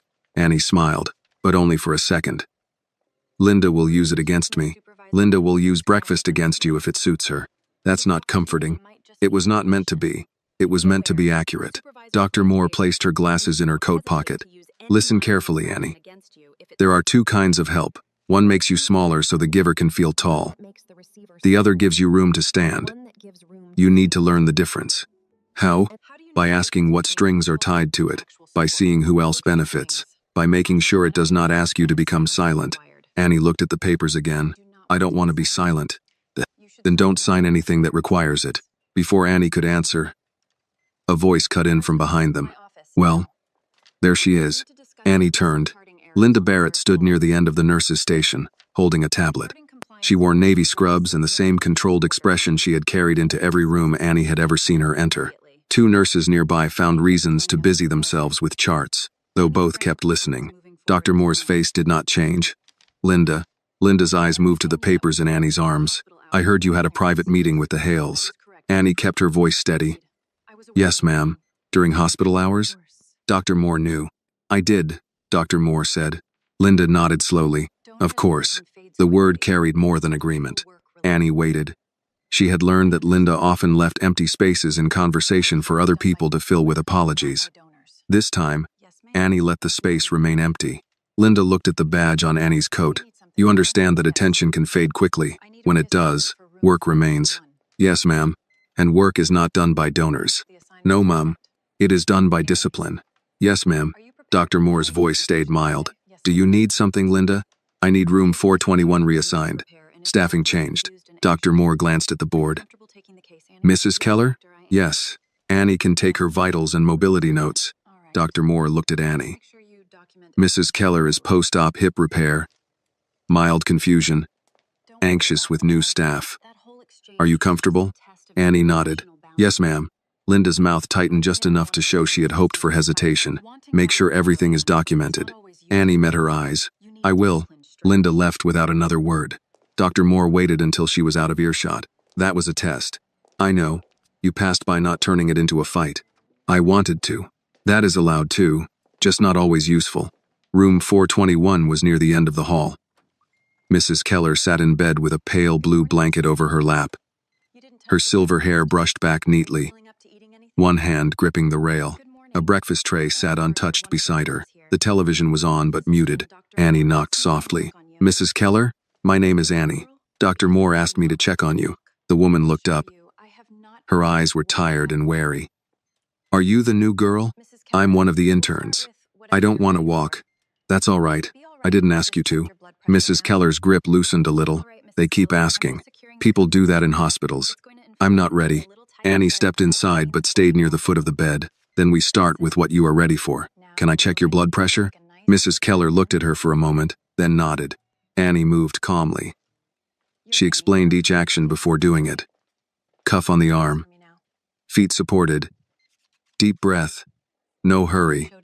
Mrs. Keller watched her hands. You're the one on the video, Mrs. Keller said. Annie kept the cuff in place. People have been saying that today. My daughter showed me. On her phone. Someone from the lobby posted part of it. Annie paused. Posted it? Not all of it. Just the SUVs and the man calling him chairman. People like that sort of thing. Mrs. Keller's mouth pulled down. They missed the important part. Annie removed the cuff. What part is that? The hand, Mrs. Keller said. You gave him your hand before the cars came. Annie wrote down the reading because it gave her something to do with the feeling in her chest. His knee hurt. Mrs. Keller gave a small nod.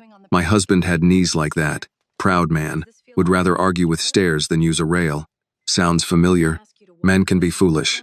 Yes, ma'am. Mrs. Keller gave her a quick look, then laughed softly. The laugh loosened something in the room. Annie checked the incision notes, asked about pain, and adjusted the blanket so it did not pull against the hip. Mrs. Keller watched her more openly now. You said you weren't asking me to walk, Mrs. Keller said. I'm not. Then why do I feel like you're about to? Because you're wise. Mrs. Keller snorted. Careful. Annie smiled. How about this? We don't walk. We sit up straighter, put both feet on the floor, and see how that feels. If you hate it, you can tell me. I can already tell you I'll hate it. Then you'll be prepared.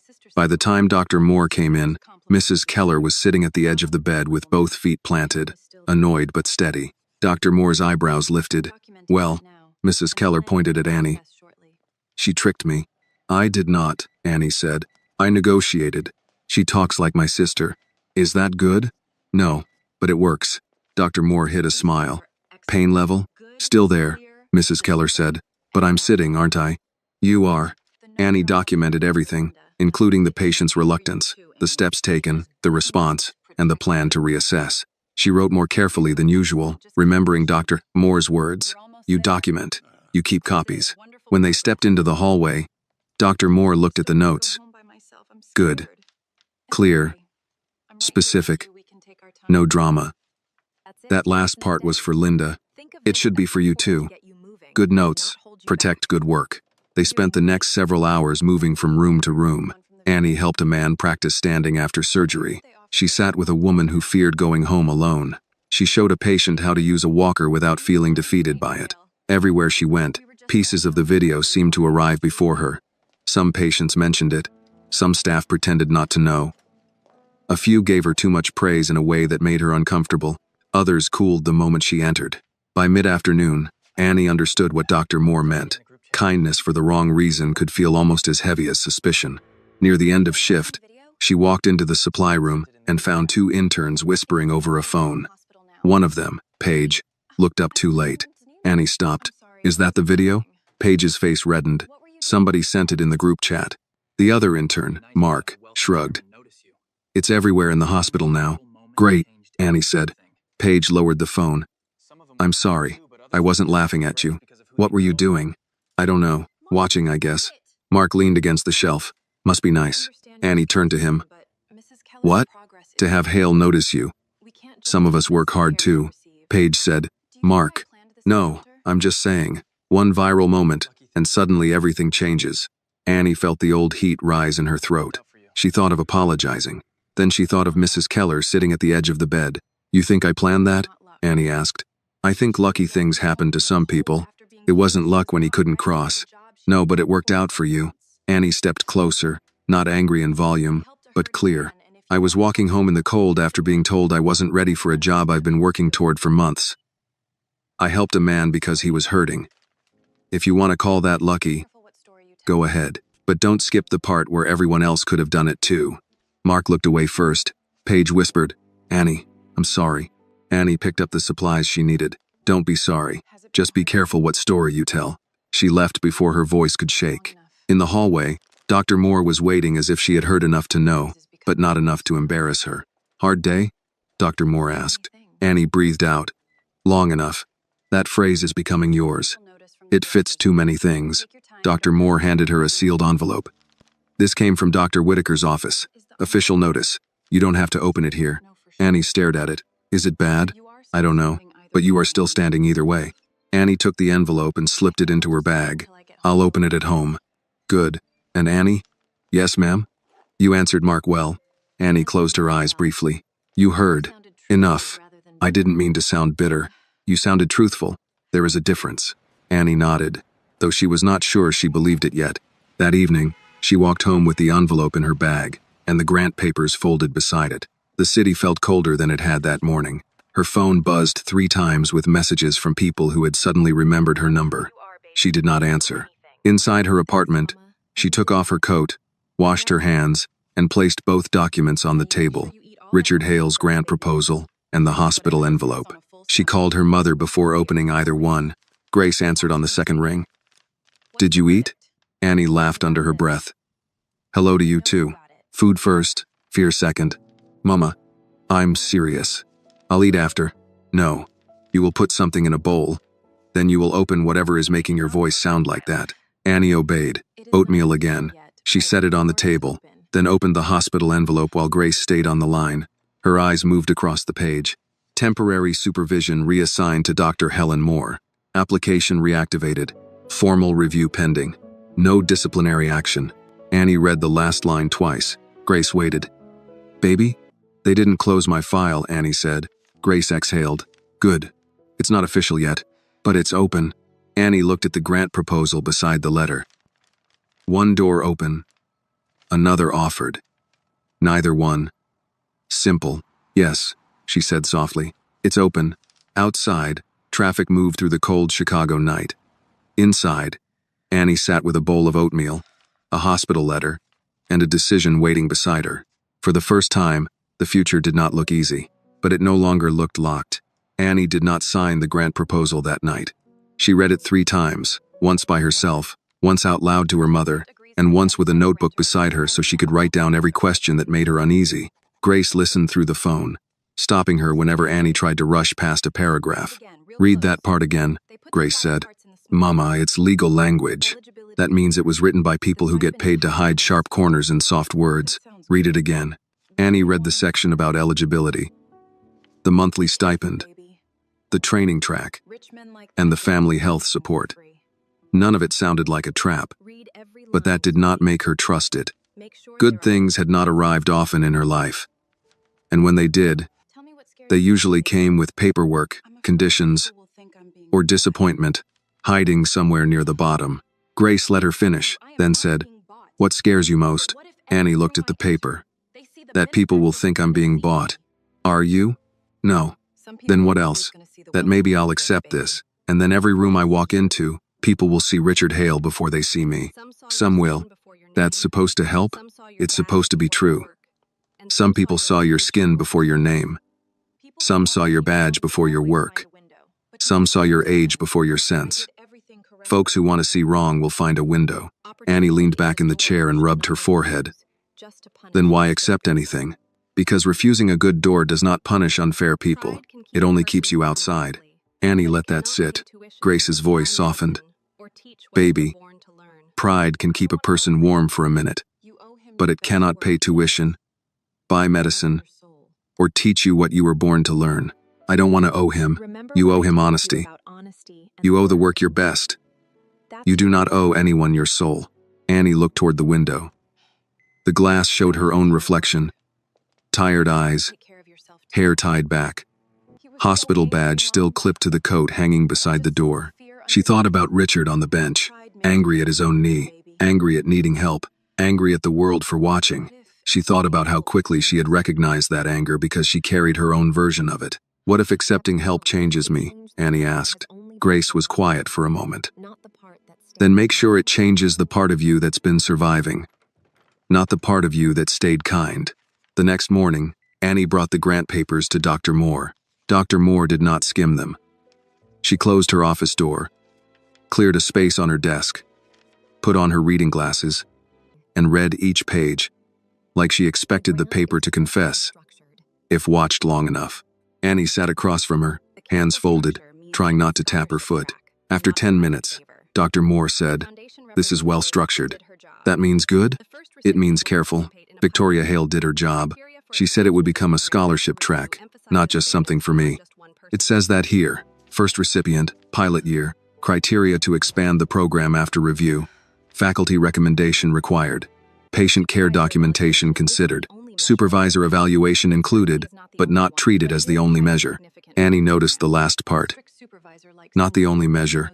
Important sentence. Linda won't like it. No. Linda likes single doors because she knows who holds the key. Annie let out a breath. So you think it's safe? I think it is safe enough to consider seriously. I also think you should ask for 2 changes. Annie sat straighter. What changes? First, no public use of your image, name, or personal story without your written approval. Second, family health support must be administered through the General Scholarship Fund, not as a private favor to you. Victoria said that. Good. Put it in writing anyway. Annie nodded and wrote both down. Dr. Moore removed her glasses. Do you want this, Annie? The question was simple enough to hurt. Annie looked at the papers. I want the chance. I don't know if I want all the attention wrapped around it. That is not the same answer. No. So separate them. Accept the chance. Set boundaries around the attention. Annie gave a small smile. You make it sound easy. It will not be easy. It will be adult. Before Annie could answer, a knock came at the door. Dr. Moore called for them to enter. Marcus Reed stepped in, holding a folder and a paper cup of coffee. He looked at Annie first, then Dr. Moore. Dr. Moore, Miss Carter. Mr. Reed, Dr. Moore said, you are becoming a regular visitor. I apologize. Chairman Hale asked me to deliver revised documents. Miss Hale added the privacy clauses Miss Carter requested. Annie blinked. I didn't request them yet. Marcus allowed himself a small smile. Miss Hale anticipated that Dr. Moore would. Dr. Moore looked pleased, despite trying not to. Smart woman. Marcus placed the folder on the desk. Also, Chairman Hale asked whether Miss Carter had eaten breakfast. Annie closed her eyes. Did my mother talk to him? No, Marcus said, but he has become aware that people around you ask that question often. Dr. Moore took the folder. Tell Chairman Hale that Miss Carter is not to be managed like a corporate project. I will phrase that more gently. Do not. Marcus nodded once. Understood. Annie looked at the coffee cup in his hand. Is that for me? No, for Dr. Moore. Chairman Hale said she sounded like someone who drinks hospital coffee and pretends it's acceptable. Dr. Moore reached for it. For once, he is medically correct. Marcus turned to leave, then paused. Miss Carter, Miss Hale also asked me to say she is available at noon if you want to review the documents directly. No pressure. Annie almost laughed at the phrase no pressure. Nothing about the Hales felt pressure-free. Still, she nodded. I'll meet her. At noon, Foundation office. When Marcus left, Dr. Moore opened the revised folder. Good. They are moving fast. Too fast? For bureaucracy, yes. For justice, perhaps not. The morning passed in patient rooms. Annie tried to focus on work because work made more sense than sudden opportunity. Mrs. Keller sat in a chair for 20 minutes and complained for 19 of them. Miss Howard took 6 steps with the walker and called it a parade. A retired school secretary named Mrs. Donnelly asked Annie to read the large print on her discharge instructions, then corrected the grammar of every sentence. You should work for the hospital, Mrs. Donnelly said. I do, ma'am. No, I mean work where they listen to you. Annie tucked that away. At noon, she went to the Foundation office. Victoria Hale was waiting at the small conference table with 2 copies of the revised grant. She had removed the sharp edge from her voice, but not the precision. Annie appreciated that. Warmth was good. Clarity was better. Miss Carter, Victoria said, thank you for coming. Thank you for adding the clauses.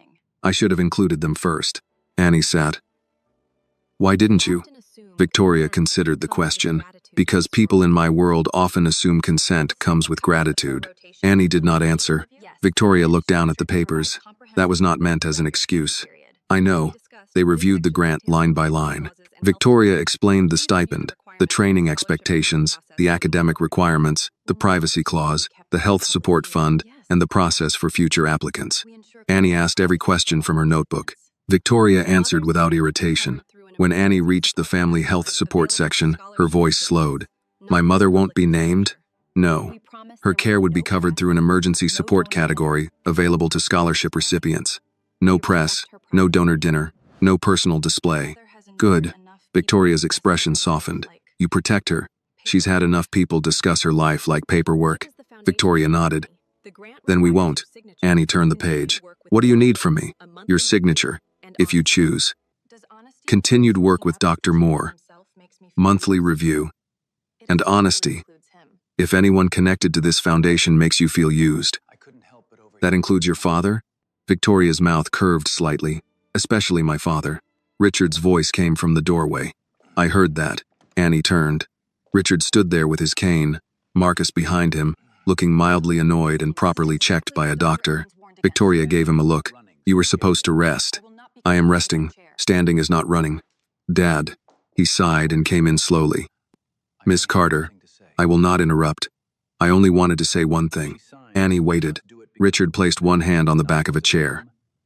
If you sign, do it because the work matters. Not because of me. Not because you feel grateful. Not because people expect a touching ending. Sign only if this helps you become what you were already trying to become. Annie looked at him, then at Victoria, then down at the papers. She thought of the cold crosswalk, the hand she offered, the hand he finally took. She thought of Linda's evaluation, Dr. Moore's notes, her mother's medicine, the patients who needed someone to notice when pain hid behind pride. Then she picked up the pen. Her hand trembled, but not enough to stop her. She signed her name, Annie Carter.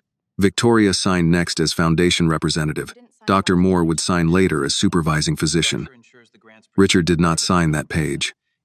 Annie noticed. You don't sign? She asked. No, Richard said. This should not rest on my mood. That was the first thing about the paperwork that made Annie feel safer. Victoria gathered the pages. I'll file this today. Officially, you are the first recipient of the Hale Foundation Clinical Training Support Grant. Public announcement will wait until the broader scholarship track is ready and until you approve language.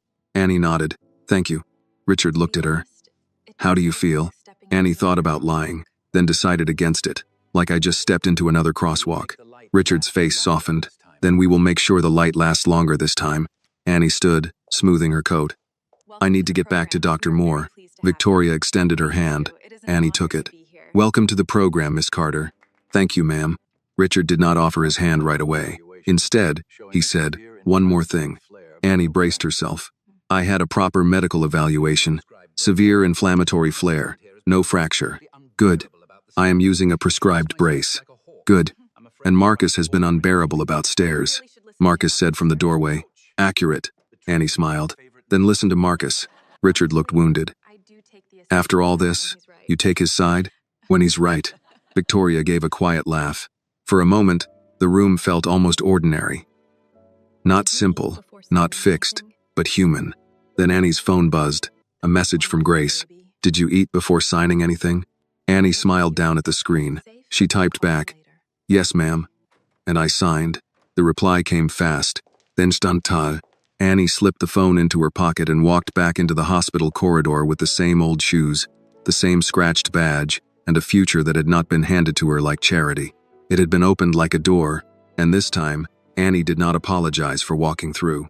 By the time Annie returned to the rehab unit, the signed grant no longer felt like paper. It felt like something alive tucked inside the day, moving with her through every hallway. Dr. Moore did not ask for details right away. She only looked at Annie's face, then at the clock. You signed, she said. Annie stopped near the nurse's station. How did you know? You're standing like someone who made a hard choice and survived it. I'm not sure I survived it yet. You are here. That counts. Annie slipped a fresh pair of gloves into her pocket. Victoria added the privacy language. The support from my mother goes through the general fund. Richard doesn't sign off personally. Good. I thought that would make me feel less scared. Did it? A little. Then a little is enough for today. The day did not slow down for Annie's nerves. Mrs. Keller needed help transferring from bed to chair. Mr. Howard refused the walker until Annie asked if he wanted to tell his knee or let his knee tell him. A man recovering from a stroke grew frustrated because his right hand would not close around a cup. Annie stayed beside him, not filling the silence with false cheer, only waiting until he was ready to try again. Near 3 o'clock. Dr. Whitaker's office sent an email to department heads announcing a formal review of intern evaluation procedures. The words were careful. The meaning was not. All current and recent intern assessments would be examined for consistency, documentation, and supervisory bias. By 3:30, everyone knew. Annie felt it before anyone said anything to her. Conversations stopped when she turned corners. Nurses who had been friendly became too friendly. Others suddenly found charts interesting when she walked past. The hospital had its own weather, and Annie could feel the pressure changing. She was at the supply cabinet counting wound dressing packs when Paige appeared beside her. "Hey," Paige said. Annie looked up. "Hey." Paige held a stack of clean towels, though she did not seem to remember why. "I heard about the review. So did half the building. Probably more than half." Annie returned to counting. "Did you need something?" Paige shifted her weight. "I wanted to say I'm sorry about yesterday. With Mark. I should have said something sooner. You did say something. Not enough." Annie closed the cabinet. "You don't have to make up for him. I'm not trying to. I'm trying to make up for me." That made Annie pause. Paige lowered her voice. "When Linda put you on extra work, I noticed. When she blamed you for the discharge papers last week, I knew Mark had moved the folder. I didn't say anything because I didn't want her watching me next." Annie felt the old anger rise, but it was tired now. "So you watched her watch me instead?" Paige's face flushed. "Yes." Annie turned the words over. They hurt because they were plain. "Thank you for telling me." "That's it? What do you want me to say?" "I don't know. I thought you'd be mad." "I am." Paige looked down. "But I'm also not surprised," Annie said. "That's the sad part." Paige gripped the towels. "Dr. Moore is asking interns for written statements. I'm going to tell her what I saw." Annie studied her. "Because it's safe now?" Paige did not answer quickly. "Maybe. Partly. But also because it's true." Annie nodded once. "Then tell the truth clean. Don't dress it up to make yourself look better." Paige swallowed. "I won't." After Paige left, Annie stood with one hand on the cabinet handle. She wanted to feel satisfied, but all she felt was the cost of delayed honesty. People often waited until a door opened before admitting someone else had been locked out. When she returned to the hall, Linda Barrett was waiting near the charting station. Annie, the way Linda said her name had changed, not warmer, more precise, as if each syllable had to be handled in front of witnesses. "Yes, ma'am? I need to speak with you." Dr. Moore, who was reviewing notes at the nurses' station, looked up. "Here is fine." Linda's eyes moved toward her. "This is a private matter. If it involves Annie's training, here is fine," Dr. Moore said. The staff nearby became very interested in screens and clipboards. Linda held a folder against her chest. "I want to make something clear. The review is administrative. It does not mean any conclusion has been reached." Annie kept her voice steady. "I understand. I have supervised many interns. Some thrive, some struggle. When I assess readiness, I do so based on standards, not personal preference." Dr. Moore said nothing. Annie waited. Linda continued. "You may feel singled out because expectations were placed on you, but expectations are not discrimination." Annie felt the familiar pull to nod, to let Linda define the room and everyone inside it. Instead, she asked, "Were the expectations the same for all of us?" Linda's face tightened. "That is what the review will determine." "That wasn't my question." A nurse at the desk stopped typing for half a second. Linda's voice lowered. "Be careful, Annie." Annie's hands stayed at her sides. "I am being careful. That's why I'm asking clearly." Dr. Moore stepped closer, but Annie did not need rescuing this time. Linda looked at the people nearby, then back at Annie. "I will provide my documentation." "Good," Annie said. "I will provide mine." Linda's eyes narrowed. "Yours?" "Yes, ma'am."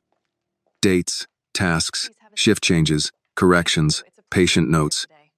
Dr. Moore said, "Good notes, protect good work." Dr. Moore made no attempt to hide the approval on her face. For the first time since Annie had known her, Linda Barrett seemed unsure which tone to use.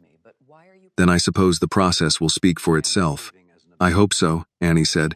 Linda turned and walked away. Annie released a breath she had been holding. Dr. Moore came beside her. You handled that well. My knees disagree. Knees are dramatic. Annie almost smiled. Richard would agree. Richard has no moral authority on knees. The rest of the shift passed in pieces. Work helped. Patients helped. Clear tasks helped. Annie took vitals, assisted transfers, updated charts, brought warm blankets, and answered questions from people who were more afraid of needing help than they were of pain. Near 5, Dr. Whitaker asked Annie to come to a smaller conference room on the rehab floor. Dr. Moore came with her. Victoria Hale was there already, seated with a notebook open. Marcus stood near the door, and Richard sat at the far side of the table with his cane beside him and a brace visible under his pant leg. Annie stopped. I thought this was with Dr. Whitaker. It is, Richard said. I am behaving as an observer. Victoria looked at him. That remains under review. Dr. Whitaker entered carrying a folder.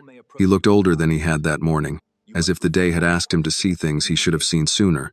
Miss Carter, he said, thank you for coming. Annie sat beside Dr. Moore. Dr. Whitaker opened the folder. The formal review will take time.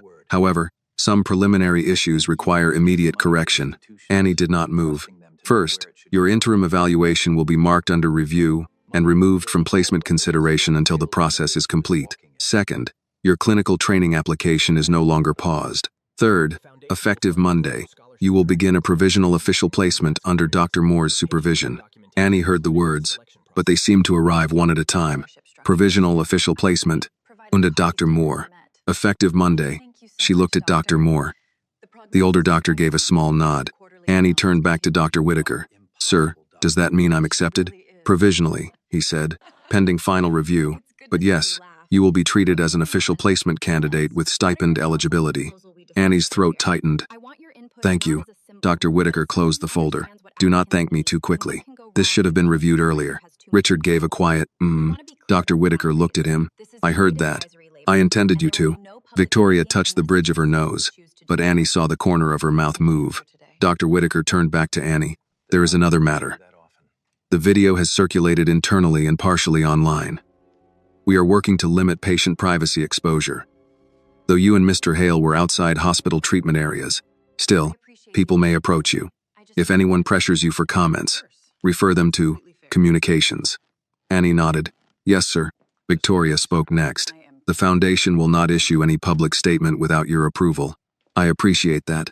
Richard leaned forward slightly. Miss Carter, may I say something? Annie looked at him. Yes, sir. I have spent years giving money to institutions and trusting them to know where it should go. Yesterday taught me that money can build a hallway and still fail to notice who is walking it. Dr. Whitaker's face tightened, but he did not interrupt. Richard continued. This grant is not enough. The Foundation will fund a broader scholarship track for clinical trainees from working-class communities, with patient care documentation included in selection. Victoria will lead the structure. Dr. Moore has agreed to advise. Annie turned to Dr. Moore, surprised. Dr. Moore said, I agreed after negotiating coffee standards. Richard sighed. She is impossible. She is right, Annie said. Richard pointed at her. That alliance is forming too quickly. For the first time that day, Annie laughed softly. It did not last long, but it was real. Victoria looked at Annie. We would like your input too. Not as a symbol. As someone who understands what applicants need and what can go wrong when one supervisor has too much control. Annie sat back. You want me to help design it? Yes, Victoria said. With boundaries, paid time, no public speaking unless you choose it. Annie looked at Dr. Moore. Dr. Moore said, You do not need to answer today. Richard added, She will tell you that often. It is good advice, Dr. Moore said. Annie touched the edge of the table. The same hospital that had made her feel temporary was now asking her to help build something that might outlast her. It was too much to hold all at once. I'll think about it, she said. Victoria nodded. Fair. The meeting ended shortly after. Dr. Whitaker left first. Victoria took a call near the window. Marcus helped Richard stand, though Richard pretended not to need as much help as he did. Annie stepped toward the door, then heard Richard say her name. Annie. She turned. This was the first time he had used only her first name without testing it first. Yes, sir. I was difficult at the crosswalk. Yes, sir. Marcus looked away fast. Richard frowned. You were not supposed to agree that quickly. You asked. I did. He adjusted his grip on the cane. Thank you for staying after I gave you every reason not to. Annie thought of the woman in the tan coat, the red signal, the cold sidewalk, and his voice telling her to go. You were hurting, she said. That does not always make a man kind. No, Annie said, but it means he still deserves help. Richard looked at her for a long moment, then nodded. Annie left the room and walked down the hallway toward the staff elevators. Her phone buzzed before she reached them. Grace. Well? Annie stopped near the window overlooking the courtyard. She typed slowly. Mama. I got provisional placement. The reply came in pieces. Thank God. Then another. Did you eat?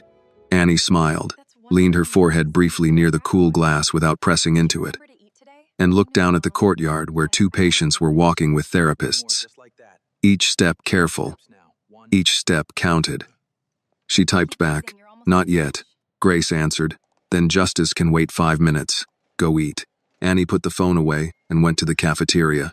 For once, she bought the hot meal, not crackers, not vending machine soup, a real plate with baked chicken, green beans, and mashed potatoes. She sat by the window and took the first bite slowly. It tasted like food. It also tasted, just a little, like being allowed to stay. Monday morning came with a different badge. Not a new one. Not yet. The plastic card still had the same scratched edge and the same word printed under Annie Carter's name. Intern. But beneath it, Doctor. Moore had clipped a temporary placement tag signed by administration, and that small white tag changed the way people read the rest. Annie noticed it at the staff entrance. Mr. Alvarez, the security guard, looked at the tag, then at her. Well now, Annie smiled. It's provisional. That still counts as forward. Yes, sir. He tapped the desk once with his pen. Forward is how people get through winter. Annie carried that with her to the rehab floor. Dr. Moore was already there, reviewing the board beside the nurse's station. She had a fresh coffee in one hand and a stack of patient notes in the other. Annie suspected the coffee had come from the Hale office because Dr. Moore did not make a face after sipping it. Good morning, Annie said. Dr. Moore looked at the placement tag. There it is. It feels temporary. Most beginnings do. What do we do first? Dr. Moore handed her a clipboard. Work. That answer steadied Annie more than congratulations would have. Work, she understood. The morning filled quickly. Mrs. Keller complained through 2 assisted walks, then asked when Annie would come back.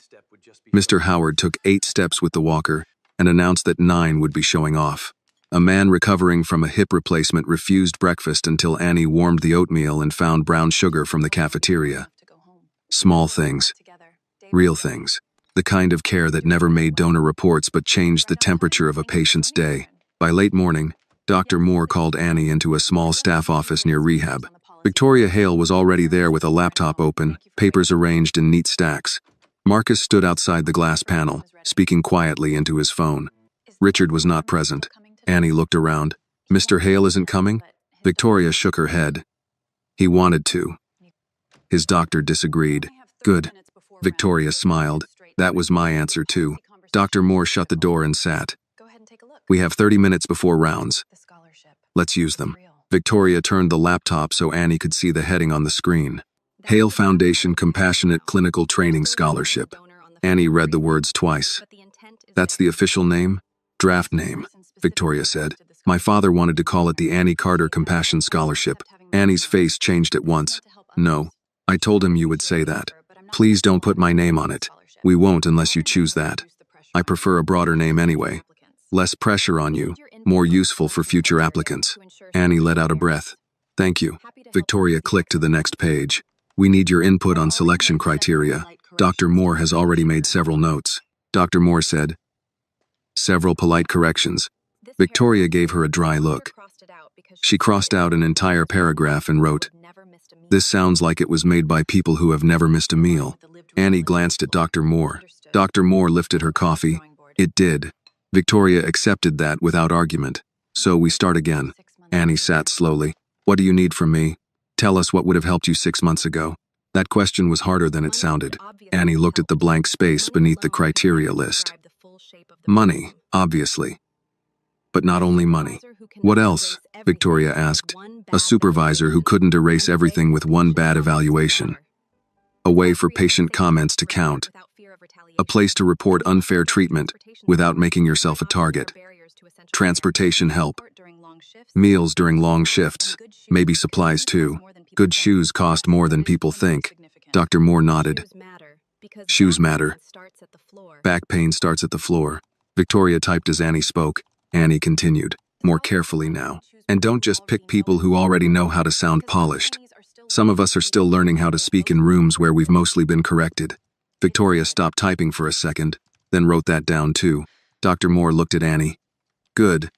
Annie felt heat in her cheeks. I don't know if that's criteria. It is if we build it right, Victoria said. A knock came at the door before she could continue. Marcus opened it halfway. Miss Hale, Mr. Grayson is here from the board. Victoria's jaw tightened. I did not ask him to come. He said he was invited by Dr. Whitaker's office. Dr. Moore muttered. Of course he did. Annie looked between them. Who is Mr. Grayson? Victoria closed the laptop halfway. Thomas Grayson, hospital board member. He prefers cost control over human complexity. That's a polite way to say it? That is the version I can say in a hospital. The door opened wider, and Thomas Grayson stepped in without waiting to be welcomed. He was the silver-haired board member Annie remembered from the first meeting, the one with the red tie and smooth voice. Today the tie was blue, but the face was the same, practiced, pleasant, and uninterested in being challenged. Victoria, he said. Dr. Moore, Miss Carter. Annie stood because he was older and because Grace had raised her that way. Good morning, sir. He smiled at that, as if manners confirmed something for him. I won't take long. I heard there was a discussion about expanding foundation support for interns. Wonderful impulse. Truly. But I hope we're being cautious. Victoria did not invite him to sit. Cautious how? Public stories create emotional momentum. Emotional momentum can become expensive policy. Dr. Moore leaned back. A sentence only a boardroom could love. Grayson's smile thinned. I respect compassion, doctor. But hospitals cannot be run on reaction. One touching incident at a crosswalk should not become the basis for rewriting training standards. Annie felt the room shift toward her, though no one said her name. Victoria's voice stayed controlled. The scholarship is not based on one incident. It is based on documented gaps in how we support and evaluate trainees. Gaps are best handled internally, Dr. Moore said. They were internal. That was part of the problem. Grayson turned to Annie with a gentler expression that did not feel gentle. Miss Carter, I'm sure you mean well. And I understand why all this attention must feel exciting. But it would be unfortunate if expectations grew beyond what is realistic. Annie heard Linda's voice inside his words. Different person, same small box. She kept her hands at her sides. What expectations do you mean, sir? Well, an official placement, stipend support, scholarship consultation. These are serious matters. You are still early in your training. Yes, sir. And you understand that being kind to Mr. Hale does not automatically qualify you to advise a foundation. Annie felt Dr. Moore shift beside her, but she answered before anyone could step in. No, sir. Being kind doesn't automatically qualify me. Grayson nodded, satisfied too soon. Annie continued. But needing the kind of support this scholarship is trying to offer does qualify me to say what would help. Working under the evaluation system being reviewed qualifies me to say where it failed me. And helping Mr. Hale was not the reason I was invited here. It was the reason people finally checked what was already happening. Victoria looked at her, still and focused.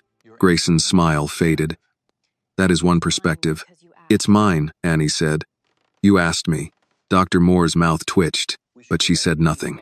Grayson turned back to Victoria. I would advise delaying any announcement until the internal review is complete. If the review finds no pattern of bias, a scholarship built around that assumption may look premature.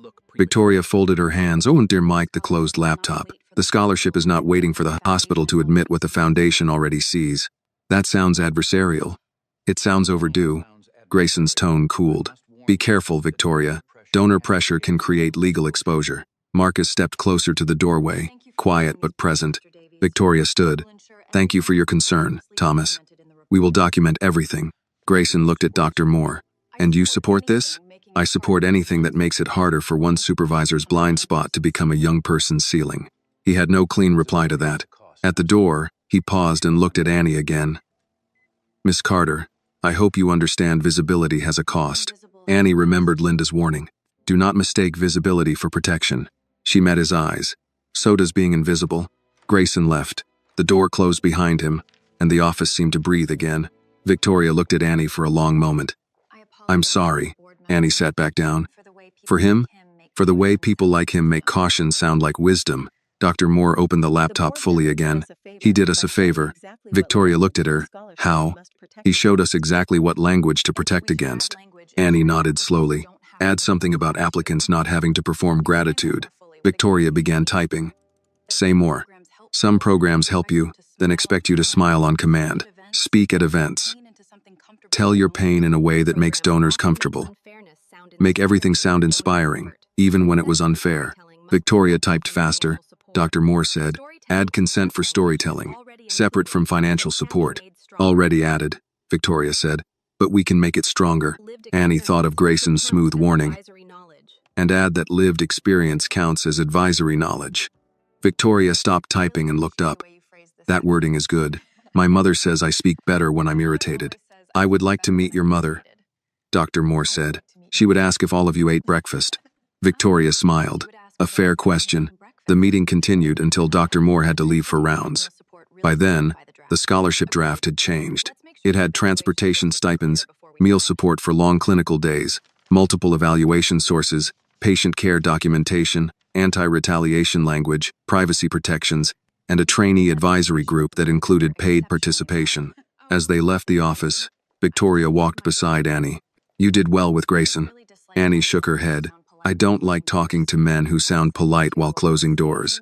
Neither do I. You looked used to it. I am. That's not the same as liking it. They stopped near the corridor leading back to rehab. Victoria lowered her voice. My father built the foundation after my mother died. She was a nurse. He trusts nurses more than executives, which is why executives often frustrate him. Annie glanced toward the black and white photo she had seen in Richard's office. The woman in the picture? Yes, Caroline Hale. She used to say hospitals reveal a country's conscience. That sounds like something my mother would remember. Maybe they would have liked each other. Maybe. Victoria looked down the hall, then back at Annie. You reminded him of her yesterday. Not because of who you are exactly. Because you stopped. Annie did not know what to say to that. Victoria saved her from needing to. Go to rounds. Dr. Moore will pretend she wasn't waiting.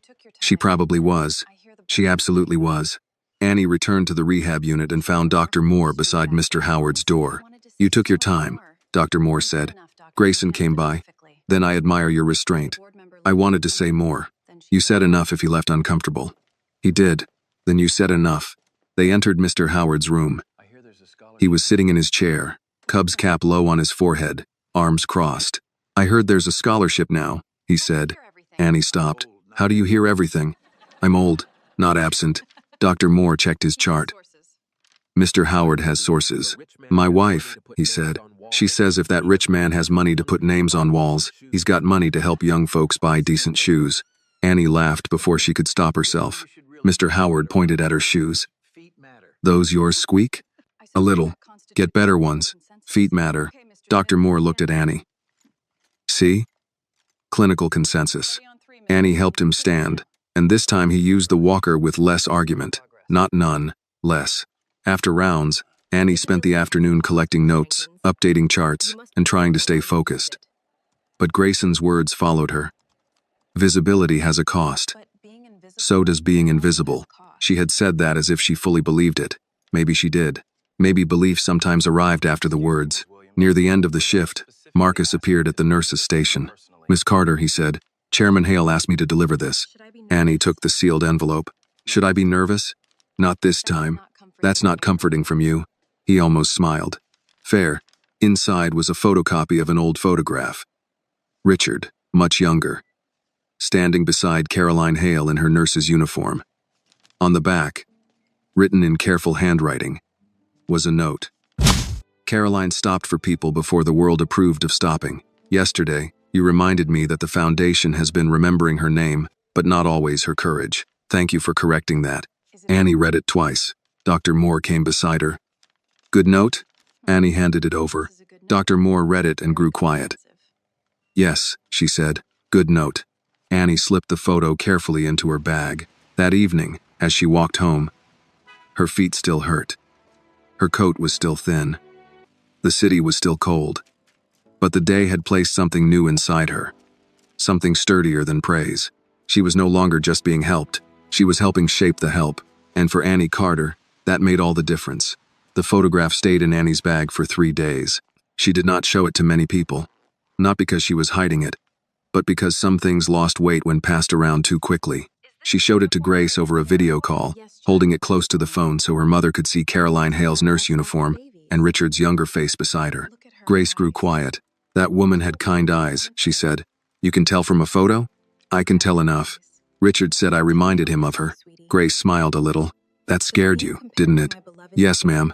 Because being compared to someone loved is a heavy thing. Annie looked down at the photo. I don't want to become part of his grief. Then don't.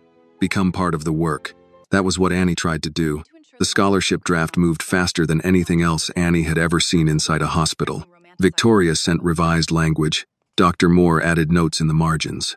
Annie crossed out words that made hardship sound noble and replaced them with words that made support sound practical. Transportation, meals, shoes, books, privacy, multiple evaluations, protection from retaliation. The more Annie worked on it, the more she understood what Richard had meant. Money could open a door, but if the hallway behind it was built wrong, people would still get pushed out. By Thursday afternoon, the first serious meeting for the scholarship track was scheduled in a medium conference room near administration, not the boardroom this time. Victoria said that was on purpose. Big rooms make people perform, she told Annie. We need people to speak.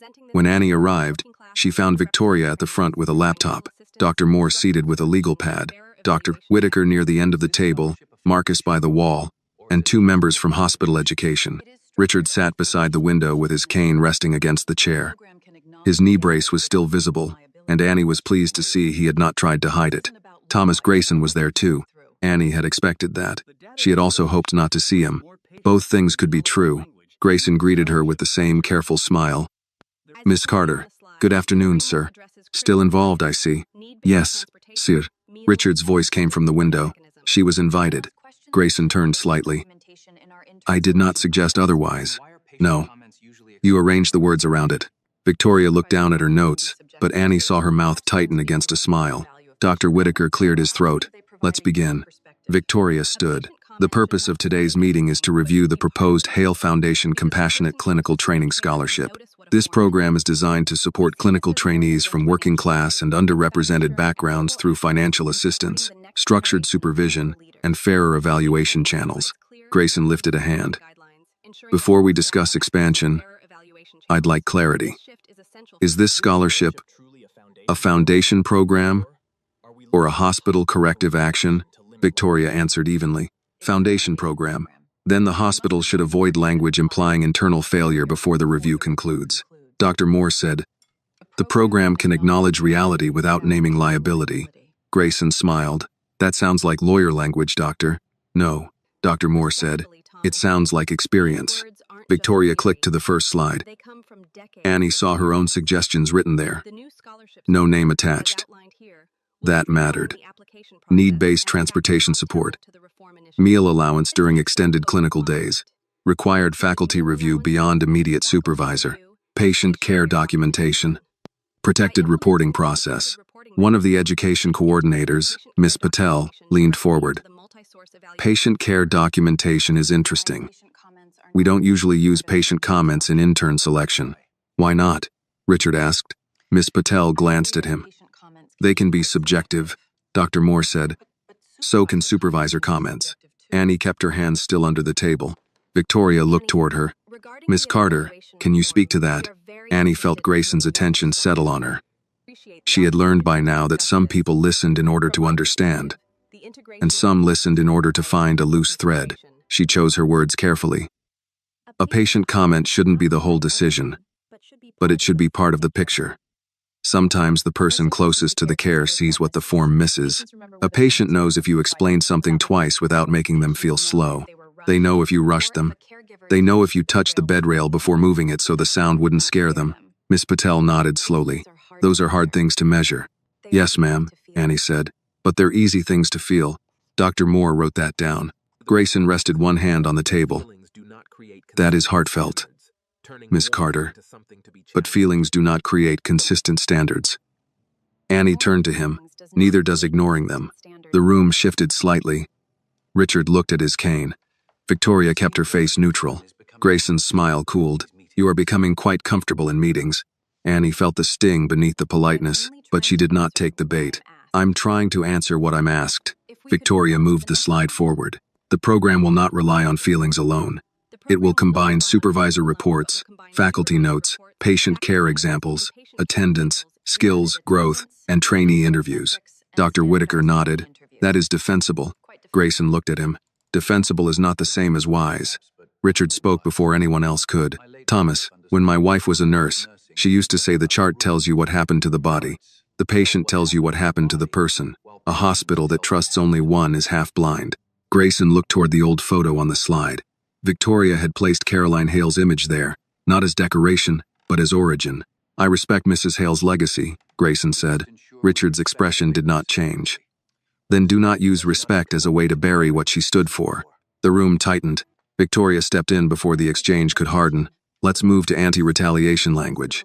That section took the longest. Dr. Moore insisted that trainees must be allowed to report biased scheduling, unequal assignments, public belittling, and evaluation concerns without being sent back under the same supervisor. Patel worried about false reports. Dr. Moore agreed false reports mattered, then asked why fear of false reports so often mattered more than the pattern of quiet harm already present. Annie listened. She spoke only when asked. But with each question, she felt less like a guest and more like someone whose experience had weight. Near the end, Grayson leaned back in his chair. My concern remains unchanged. We are building a large mechanism around one intern story. Annie felt her pulse quicken. Dr. Moore turned to him. No. We are building a mechanism because one intern's story made it harder to ignore many others. Victoria opened a folder. We have received 11 written statements from current and former trainees since the review notice went out. Patterns include unequal task assignment, lack of documentation for positive performance, and fear of reporting supervisor conduct. Dr. Whitaker looked at the folder, his face grave. 11? 12 as of this morning, Victoria said. One came in through the foundation office. Grayson frowned. Why was the foundation receiving hospital complaints? Victoria met his eyes. Because some trainees did not trust the hospital to receive them. That landed heavily. Annie thought of Paige in the supply room. Of the way she had said she saw and said nothing. Of all the people who had probably seen little pieces of unfairness and carried them away because speaking felt too costly. Richard's voice grew quieter. Thomas, you keep calling this one story. That is because you only looked when a billionaire was involved. Annie was not the first person overlooked. She was the first one you were forced to see. Grayson's face tightened, but he did not answer. Dr. Whitaker closed the folder slowly. The scholarship will move forward. The hospital will cooperate with the Foundation on trainee support, pending legal review. Separately, the internal evaluation review will expand. Linda Barrett's name was not spoken, but everyone heard it anyway. After the meeting, people gathered their papers with the careful relief of those who had avoided open disaster while agreeing to more work. Marcus spoke with Richard near the window. Dr. Moore pulled Miss Patel aside. Grayson left without saying goodbye to Annie. Victoria came to Annie with a folder. You did well. I didn't say much. You said enough at the right time. That seems to be the trick around here. It is. Annie looked toward the door Grayson had used. He doesn't think I should be here. Victoria followed her gaze. He thinks many people shouldn't be in many rooms. He just calls it caution. Does he get to stop this? No, Victoria said. But he can slow it down if we get careless. Then we don't. Victoria studied her. You said that like you're part of the team. Annie realized she had. I guess I did. Good. A few minutes later, Annie walked back toward the rehab unit with Dr. Moore. The older doctor said nothing until they reached the elevator. Then she asked, how did it feel? Like being tested. You were. By them? By yourself. Annie thought about that as the elevator descended. She had entered that room afraid of being used as a symbol. She left still afraid, but with a clearer line in her mind. She would not let them make her into a poster, but But she could help build a policy. She would not perform gratitude, but she could practice it by making the next person's road less narrow. When they reached the 4th floor, Mr. Howard called from his room before Annie even stepped inside. "Miss Annie, they say you're important now." Annie paused at the doorway. "Who said that?" "People talk. They talk too much." "That they do." He pointed at the walker. "You still making me use this thing?" "Yes, sir." "Then you're not that important." Dr. Moore laughed under her breath. Annie smiled and came into the room. "Important people use walkers too. I'll believe that when I see Richard Hale pushing one. I'll suggest it. You do that." As Annie helped him stand, Mr. Howard's joking faded into concentration. His knees shook. His hands tightened on the walker. Annie lowered her voice. "Take your time. The chair isn't going anywhere." He breathed through the step. "Feels like it is." "I know. You don't know everything." "No, sir. Just enough to stand here." He looked at her, then took another step. After shift, Annie found an envelope taped to her locker. Her name was written in Paige's handwriting. Inside was a folded note. "I gave my statement today. I told the truth about the discharge papers and the extra assignments. I should have said it sooner. I'm sorry." Annie read it twice, then folded it carefully and put it in her bag beside Caroline Hale's photograph. Some apologies could not undo harm, but they could become a first payment toward honesty. That evening, Annie did take the bus home. She was tired enough to spend the fare and wise enough not to call that weakness. She sat by the window, watching the city pass in blocks of light and cold pavement. Her phone buzzed. "Grace, did you eat?" Annie smiled. "Not yet." Grace replied, "One day I'm going to get a different answer." Annie typed, "I helped build part of a scholarship today." For a long moment, there was no reply. Then Grace wrote, "That counts as food for the soul. Now get something for the body." Annie laughed softly, and the woman across the aisle looked over, then smiled without asking why. At her stop, Annie stepped off into the cold. Her feet still hurt. Her future was still uncertain. Linda's review was not finished. Grayson had not gone away, but Annie carried something new with her now. Not protection, not comfort, purpose. And purpose, Annie was learning, could make a tired walk feel a little less lonely. The internal review finished on a Friday morning. Annie heard about it first from the way the rehab floor changed before anyone said a word. Linda Barrett did not appear at the nurses' station for morning assignments. Her name had been removed from the supervisor rotation board. 2 administrators Annie did not know walked past with folders held close and faces too controlled to be casual. Paige came in late, eyes red, and went straight to Dr. Moore's office. Annie kept working because patients still needed help standing, eating, walking, and understanding discharge instructions. Hospitals did not pause for justice. They only made room for it if someone forced the door open. At 10:30, Dr. Moore found Annie in room 418, where Mr. Howard was arguing with his walker again. "I'm telling you, this thing turns crooked on purpose," he said. Annie adjusted the rear legs. "It turns crooked because you keep trying to steer it like a shopping cart. Shopping carts listen better. Then we'll file a complaint with the Walker Company." Dr. Moore knocked lightly on the open door. "Annie, when you're finished, Dr. Whitaker would like to see us." Mr. Howard looked between them. "That sounds official." "It is," Dr. Moore said. He turned to Annie. "You in trouble?" "Not that I know of. That's how trouble starts." Annie smiled. "You sound experienced." "I was married 46 years. I know tones." Dr. Moore said, "Your wife must be a patient woman." "Patient? No. Loyal. Different thing." The word stayed with Annie as she finished his notes. Loyal. Different thing. She had been thinking about that all week. Loyalty was not pretending harm had not happened. Loyalty was telling the truth before the place you loved rotted from silence. When Annie stepped into Dr. Whitaker's office with Dr. Moore, she found Victoria Hale seated near the window, a legal folder in front of her. Richard was not there. Marcus stood outside the door, speaking quietly with someone from administration. Dr. Whitaker looked tired, but not uncertain. "Miss Carter," he said. "Dr. Moore, thank you." Annie sat. Dr. Whitaker folded his hands on the desk. "The preliminary review of intern evaluations and supervisory practices has produced enough concern for immediate action." Annie's throat tightened, but she did not interrupt. "Nurse Barrett has been removed from intern supervision pending final administrative review. She has also been placed on leave from scheduling authority." Dr. Moore gave no visible reaction. Annie looked down at her hands. She expected relief. Instead, she felt the strange heaviness that comes when a thing you endured finally receives a name. Dr. Whitaker continued. The review found inconsistent documentation across trainees, repeated assignment imbalance, and several cases where positive performance notes were omitted from official evaluations. The pattern disproportionately affected interns from lower-income backgrounds and interns of color. There it was, said in careful language, still real. Victoria spoke next. The foundation will support an external consultant to help redesign the evaluation process, but the hospital has agreed the final authority must include more than one supervisor. No intern's future should rest on one person's private opinion. Annie thought of Linda's office, the mug that said, "Excellence is a habit," the folded paper in her pocket that day. What happens to the people she already evaluated? Annie asked.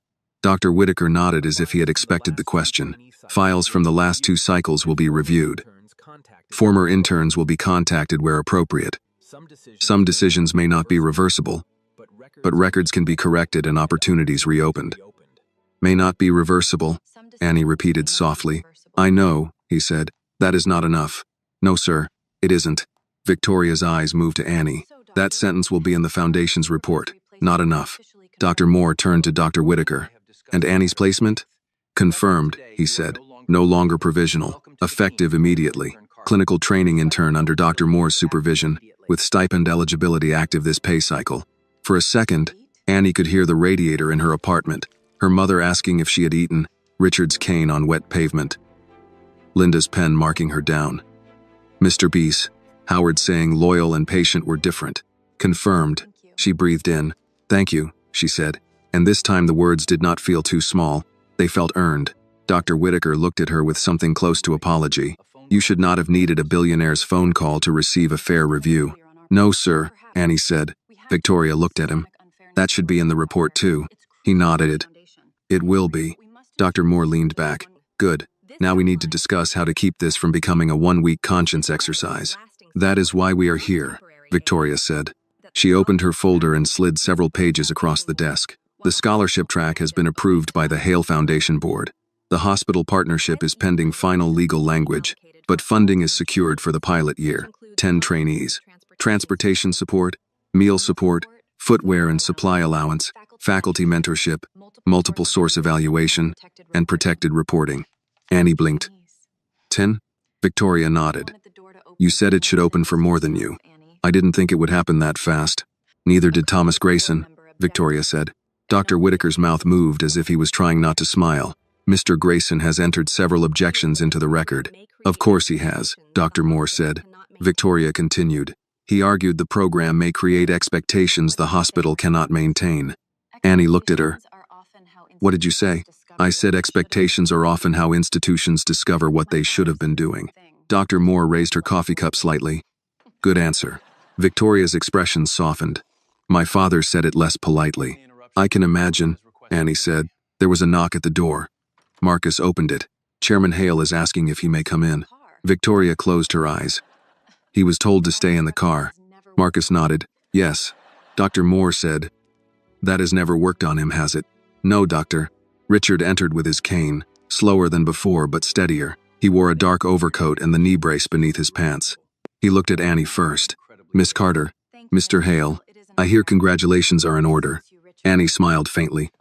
For both of us, you're using the brace. Una protest. But using it, Marcus has become unbearable. Marcus said from the doorway, still accurate. Richard sat carefully in the chair Victoria pushed toward him. He looked at Dr. Whitaker. Has the hospital done the right thing? Dr. Whitaker answered without defensiveness. It has begun. Richard nodded. Beginning is acceptable, if followed by movement. Annie thought of crosswalks, of first steps, of knees that argued and people who still had to move. Victoria handed Richard a copy of the scholarship summary. He did not read it. He placed it on the desk and looked at Annie. My wife used to say a hospital's conscience is not measured by the names on its walls, but by who gets helped when nobody important is watching. Annie looked down. Richard continued. The foundation forgot parts of that. Not all at once. That is how forgetting works. A little efficiency here. A little prestige there. A few forms that make people smaller because smaller people are easier to process. Dr. Whitaker accepted the rebuke quietly. Richard's voice became gentler. You reminded us. Annie shook her head. I helped you cross a street. Yes, he said. And then you helped us see who else was still waiting at the curb. No one spoke for a moment, But this time Annie did not feel trapped by it. She felt the words settling where they needed to settle. Dr. Moore turned to Annie. "There's one more thing." Annie looked at her. "What?" Dr. Moore smiled. "Your new badge." Victoria took a small envelope from her folder and handed it across. Annie opened it carefully. Inside was a fresh hospital badge. Her photo was the same, but the line under her name had changed. Annie Carter, clinical training intern. Her fingers tightened around the plastic. Richard said nothing. Victoria said nothing. Dr. Whitaker said nothing. Dr. Moore, who knew when silence was useful and when it was not, said, "Well, put it on." Annie laughed under her breath, though her eyes burned. She unclipped the old badge and held it for a second before setting it on the desk. Then she clipped on the new one. It felt light. It meant heavy. When Annie returned to the rehab floor, Mr. Howard was the first to notice. "Come here," he called from his chair. Annie walked in. "You're supposed to be doing ankle pumps." "I'm exercising my eyes. Let me see." She stepped closer. He read the badge slowly. "Clinical training intern. Well, look at that. It's official." He nodded, satisfied. "Good. Now you can officially stop bossing me." "No, sir. Now I can document it better." He laughed, then pointed at the chair beside him. "Sit for a second. I have rounds. 30 seconds won't break the hospital." Annie sat. Mr. Howard looked toward the window. "When I came back from Vietnam, I had a supervisor at the plant who used to call men like me lucky to have any job. Took me years to understand he wasn't measuring my work. He was measuring what he thought I deserved." Annie listened. "People like that don't always shout," he said. "Sometimes they just hold the clipboard." Annie looked at her new badge. "Yes, sir. You keep that badge clean." "Not for them. For you. I will. And get better shoes." She smiled. "Everybody keeps saying that. Because everybody is right." At the end of the day, Annie called her mother from the quiet corner near the stairwell. Grace answered with her usual question. "Did you eat?" Annie laughed. "Yes, ma'am. I had lunch." "A real lunch?" "Yes." "Good. Now tell me." Annie took the badge from her coat and held it, even though Grace could not see it. "It's official, Mama. Clinical training intern. Dr. Moore, supervising. Stipend active." Grace did not speak right away. "Mama? I'm here," Grace said, but her voice had changed. "I just needed to hear it in my heart before I answered." Annie closed her eyes. Grace whispered, "You stood tall. I was scared." Standing tall while scared still counts. Annie looked through the stairwell window at Chicago darkening outside. Linda's been removed from supervision. "Good. It doesn't fix everything." "No," Grace said. "But justice doesn't always come as a whole meal. Sometimes it comes one honest bite at a time." Annie smiled through the ache in her chest. "You and your food wisdom, because you still forget to eat." After the call, Annie stood in the stairwell for another minute.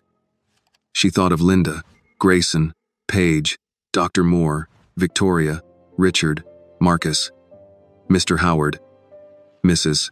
Keller, and every person who had crossed her path since the cold evening at the intersection. The story had started with a hand offered to a man who said he did not need help. Now that same hand held a badge no one could take lightly. Annie clipped it back onto her coat and returned to the hallway. There was work to do. 3 months later, Annie Carter no longer stopped at the staff entrance expecting someone to tell her she had made a mistake. The new badge had become familiar against her coat. Clinical training intern. The words still mattered every time she clipped it on, but they no longer startled her. She had earned them in hallways, patient rooms, long shifts, careful notes, and in one cold crosswalk where nobody else had slowed down. Street Catherine had changed too, not completely. Hospitals did not become fair because one review was finished or one scholarship was approved. Some people still whispered. Some still watched Annie too closely, waiting for her to stumble. Thomas Grayson still sent polished objections to foundation meetings. Linda Barrett had not returned to intern supervision, and the final review had required corrections to more files than Dr. Whitaker first expected. But change had begun to leave marks. The first group of Hale Foundation compassionate clinical training scholars had been selected. 10 names. 10 people who needed transportation passes, meal support, good shoes, second chances, fairer evaluations, and someone in authority who could not erase them with one careless paragraph. Annie had helped review the practical needs section. Dr. Moore had argued for mentorship hours. Victoria had made sure no recipient had to tell personal hardship stories for donor approval. Richard had argued about the name again. You are being unreasonable, he told Annie in the foundation office one afternoon. No, sir. I'm being consistent. The Annie Carter Compassion Scholarship has dignity. It has pressure. It has recognition. It has my name where 10 other people's needs should be. Victoria looked up from her laptop. She's right. Richard turned to his daughter. You are both becoming difficult. Dr. Moore, who had come for the meeting and stayed for the coffee, said, they were difficult before. You are only noticing now. Marcus stood by the door, expression neutral. For the record, sir, I noticed earlier. Richard pointed his cane at him. No one asked you. Annie laughed with them, and the sound did not feel out of place. That was new too. On the day the scholarship officially launched, there was no large press event. Annie had asked for that. The foundation released a plain statement approved by every recipient. No dramatic photos, no video of Annie at the crosswalk, no poor girl saved by billionaire headline, just a program description, eligibility criteria, and a quote from Caroline Hale that Richard insisted on including. A hospital's conscience is measured by who receives care when no one important is watching. Annie approved that line. Grace did too. You did good, her mother said on the phone that evening. We did good, Annie answered. Don't try to hand me your credit. I learned that from you. Then you learned well. Did you eat? Yes, ma'am. A real meal? Chicken, rice, green beans. Grace was quiet for half a second. Look at God, Annie smiled. Mama, it was cafeteria chicken. Blessings come in many textures. By then, Grace's medication support had started through the general fund, just as promised. No public mention, no donor spotlight. Annie had cried the first time the pharmacy bill dropped to an amount she could pay without choosing between food and rent. Grace had cried too, but she pretended it was allergies. Annie let her pretend. Spring came slowly to Chicago. The wind lost some of its bite, though it still found ways to remind people who owned the lake. Outside Street Catherine, the crosswalk had been repainted. The white stripes looked brighter now, though Annie knew paint had nothing to do with what happened there. People still hurried across with coffee cups and phones. Cars still edged forward too soon. The city still tested everyone's patience. Annie passed that crosswalk every morning. Sometimes she thought of Richard standing there, angry and afraid, gripping his cane like pride could hold up a body. Sometimes she thought of the people who walked around him. She no longer wondered why they had not stopped. That question was too easy to ask and too hard to answer honestly. People were busy. People were tired. People were afraid of getting involved. People told themselves someone else would do it. Annie had learned that justice often began in the small place where someone stopped saying someone else. One Thursday afternoon, after a long shift in rehab, Annie was walking toward the elevators with a stack of discharge packets when she heard a familiar voice from room 418. Miss Annie, she turned. Mr. Howard sat in his chair by the window, Cub's cap low. Walker parked beside him like an enemy he had learned to tolerate. You leaving without saying goodbye? He asked. I was going to come back. No, you weren't. You were being efficient. That sounds like an accusation. It is. She stepped into the room. How are the knees? Mine or yours? Yours. Still mine. That's the problem. Annie checked the whiteboard. Discharge tomorrow. His wife would pick him up in the morning. You ready to go home? No. Annie looked at him. He sighed. Yes. But no. That makes sense. It does? Leaving help can feel harder than needing it. Mr. Howard looked out the window. You always say things like you've been old before. No, sir. I just listen to people who have. He nodded at her badge. You keep going, Miss Annie. I plan to. And don't let them turn you into a speech. She smiled. I'm trying not to. Good. Speeches don't help a man get out of bed. Hands do. Annie's throat tightened. Yes, sir. After work, Annie stopped by the Hale Foundation office to drop off notes from the first scholarship orientation. Richard was there, though he was supposed to have left an hour earlier. His cane rested beside his chair. A prescribed brace supported his knee. He looked better than he had months ago, but he still moved carefully when he stood. You're late, Annie said. I own the foundation. That doesn't answer the charge. Victoria, seated across the room, did not look up from her laptop. He refused to leave until he read every orientation note. Richard frowned. I was reviewing. You were hovering, Victoria said. Marcus appeared in the doorway. The car is ready, sir. Richard ignored him and looked at Annie. How did orientation go?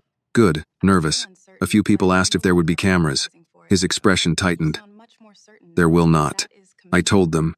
And did they believe you? Not all the way, but they will. Victoria closed her laptop. That takes time. Annie nodded. Trust usually does. Richard studied her for a moment. You sound more certain now. I'm not. I just don't apologize for being uncertain as much. That is progress. It's work. Same thing sometimes. Marcus cleared his throat. Sir, your appointment. Richard sighed and reached for his cane. This time he did not pretend he did not need it. Annie noticed. So did Victoria. At the door, Richard paused. Miss Carter. Yes, sir. I passed the crosswalk this morning. Annie waited. A man was helping his wife across. She moved slowly. He held her hand like the whole street could wait. That's good. Yes, Richard said. It is. He seemed to want to say more, then decided against making the moment larger than it needed to be. Annie appreciated that. After he left, Victoria handed Annie a folder. Final scholarship packet. Your edits are included. Annie flipped through the pages. No forced testimonials, no use of personal stories without consent, meal support listed beside tuition, not hidden in a footnote, shoes included under clinical supplies. She looked up. You kept the shoes. After Mr. Howard called my office to explain footwear economics, I didn't dare remove them. Annie laughed. He called you? He did. He said if rich people can put marble in lobbies, they can buy nurses decent shoes. He has a point.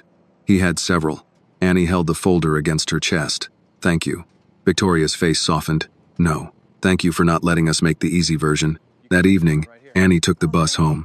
She could afford it now, but she still noticed the price. Some habits did not disappear when money arrived. They softened slowly, like hands warming after cold. Halfway through the ride, an older woman got on carrying a canvas grocery bag and a folded medical form. She moved down the aisle, unsure of where to sit. The bus shifted forward before she found a handhold, and she caught the seat back with a startled breath. Annie stood at once. Ma'am, you can take my seat. The woman looked tired. Oh, honey. I'm all right, Annie smiled. I know.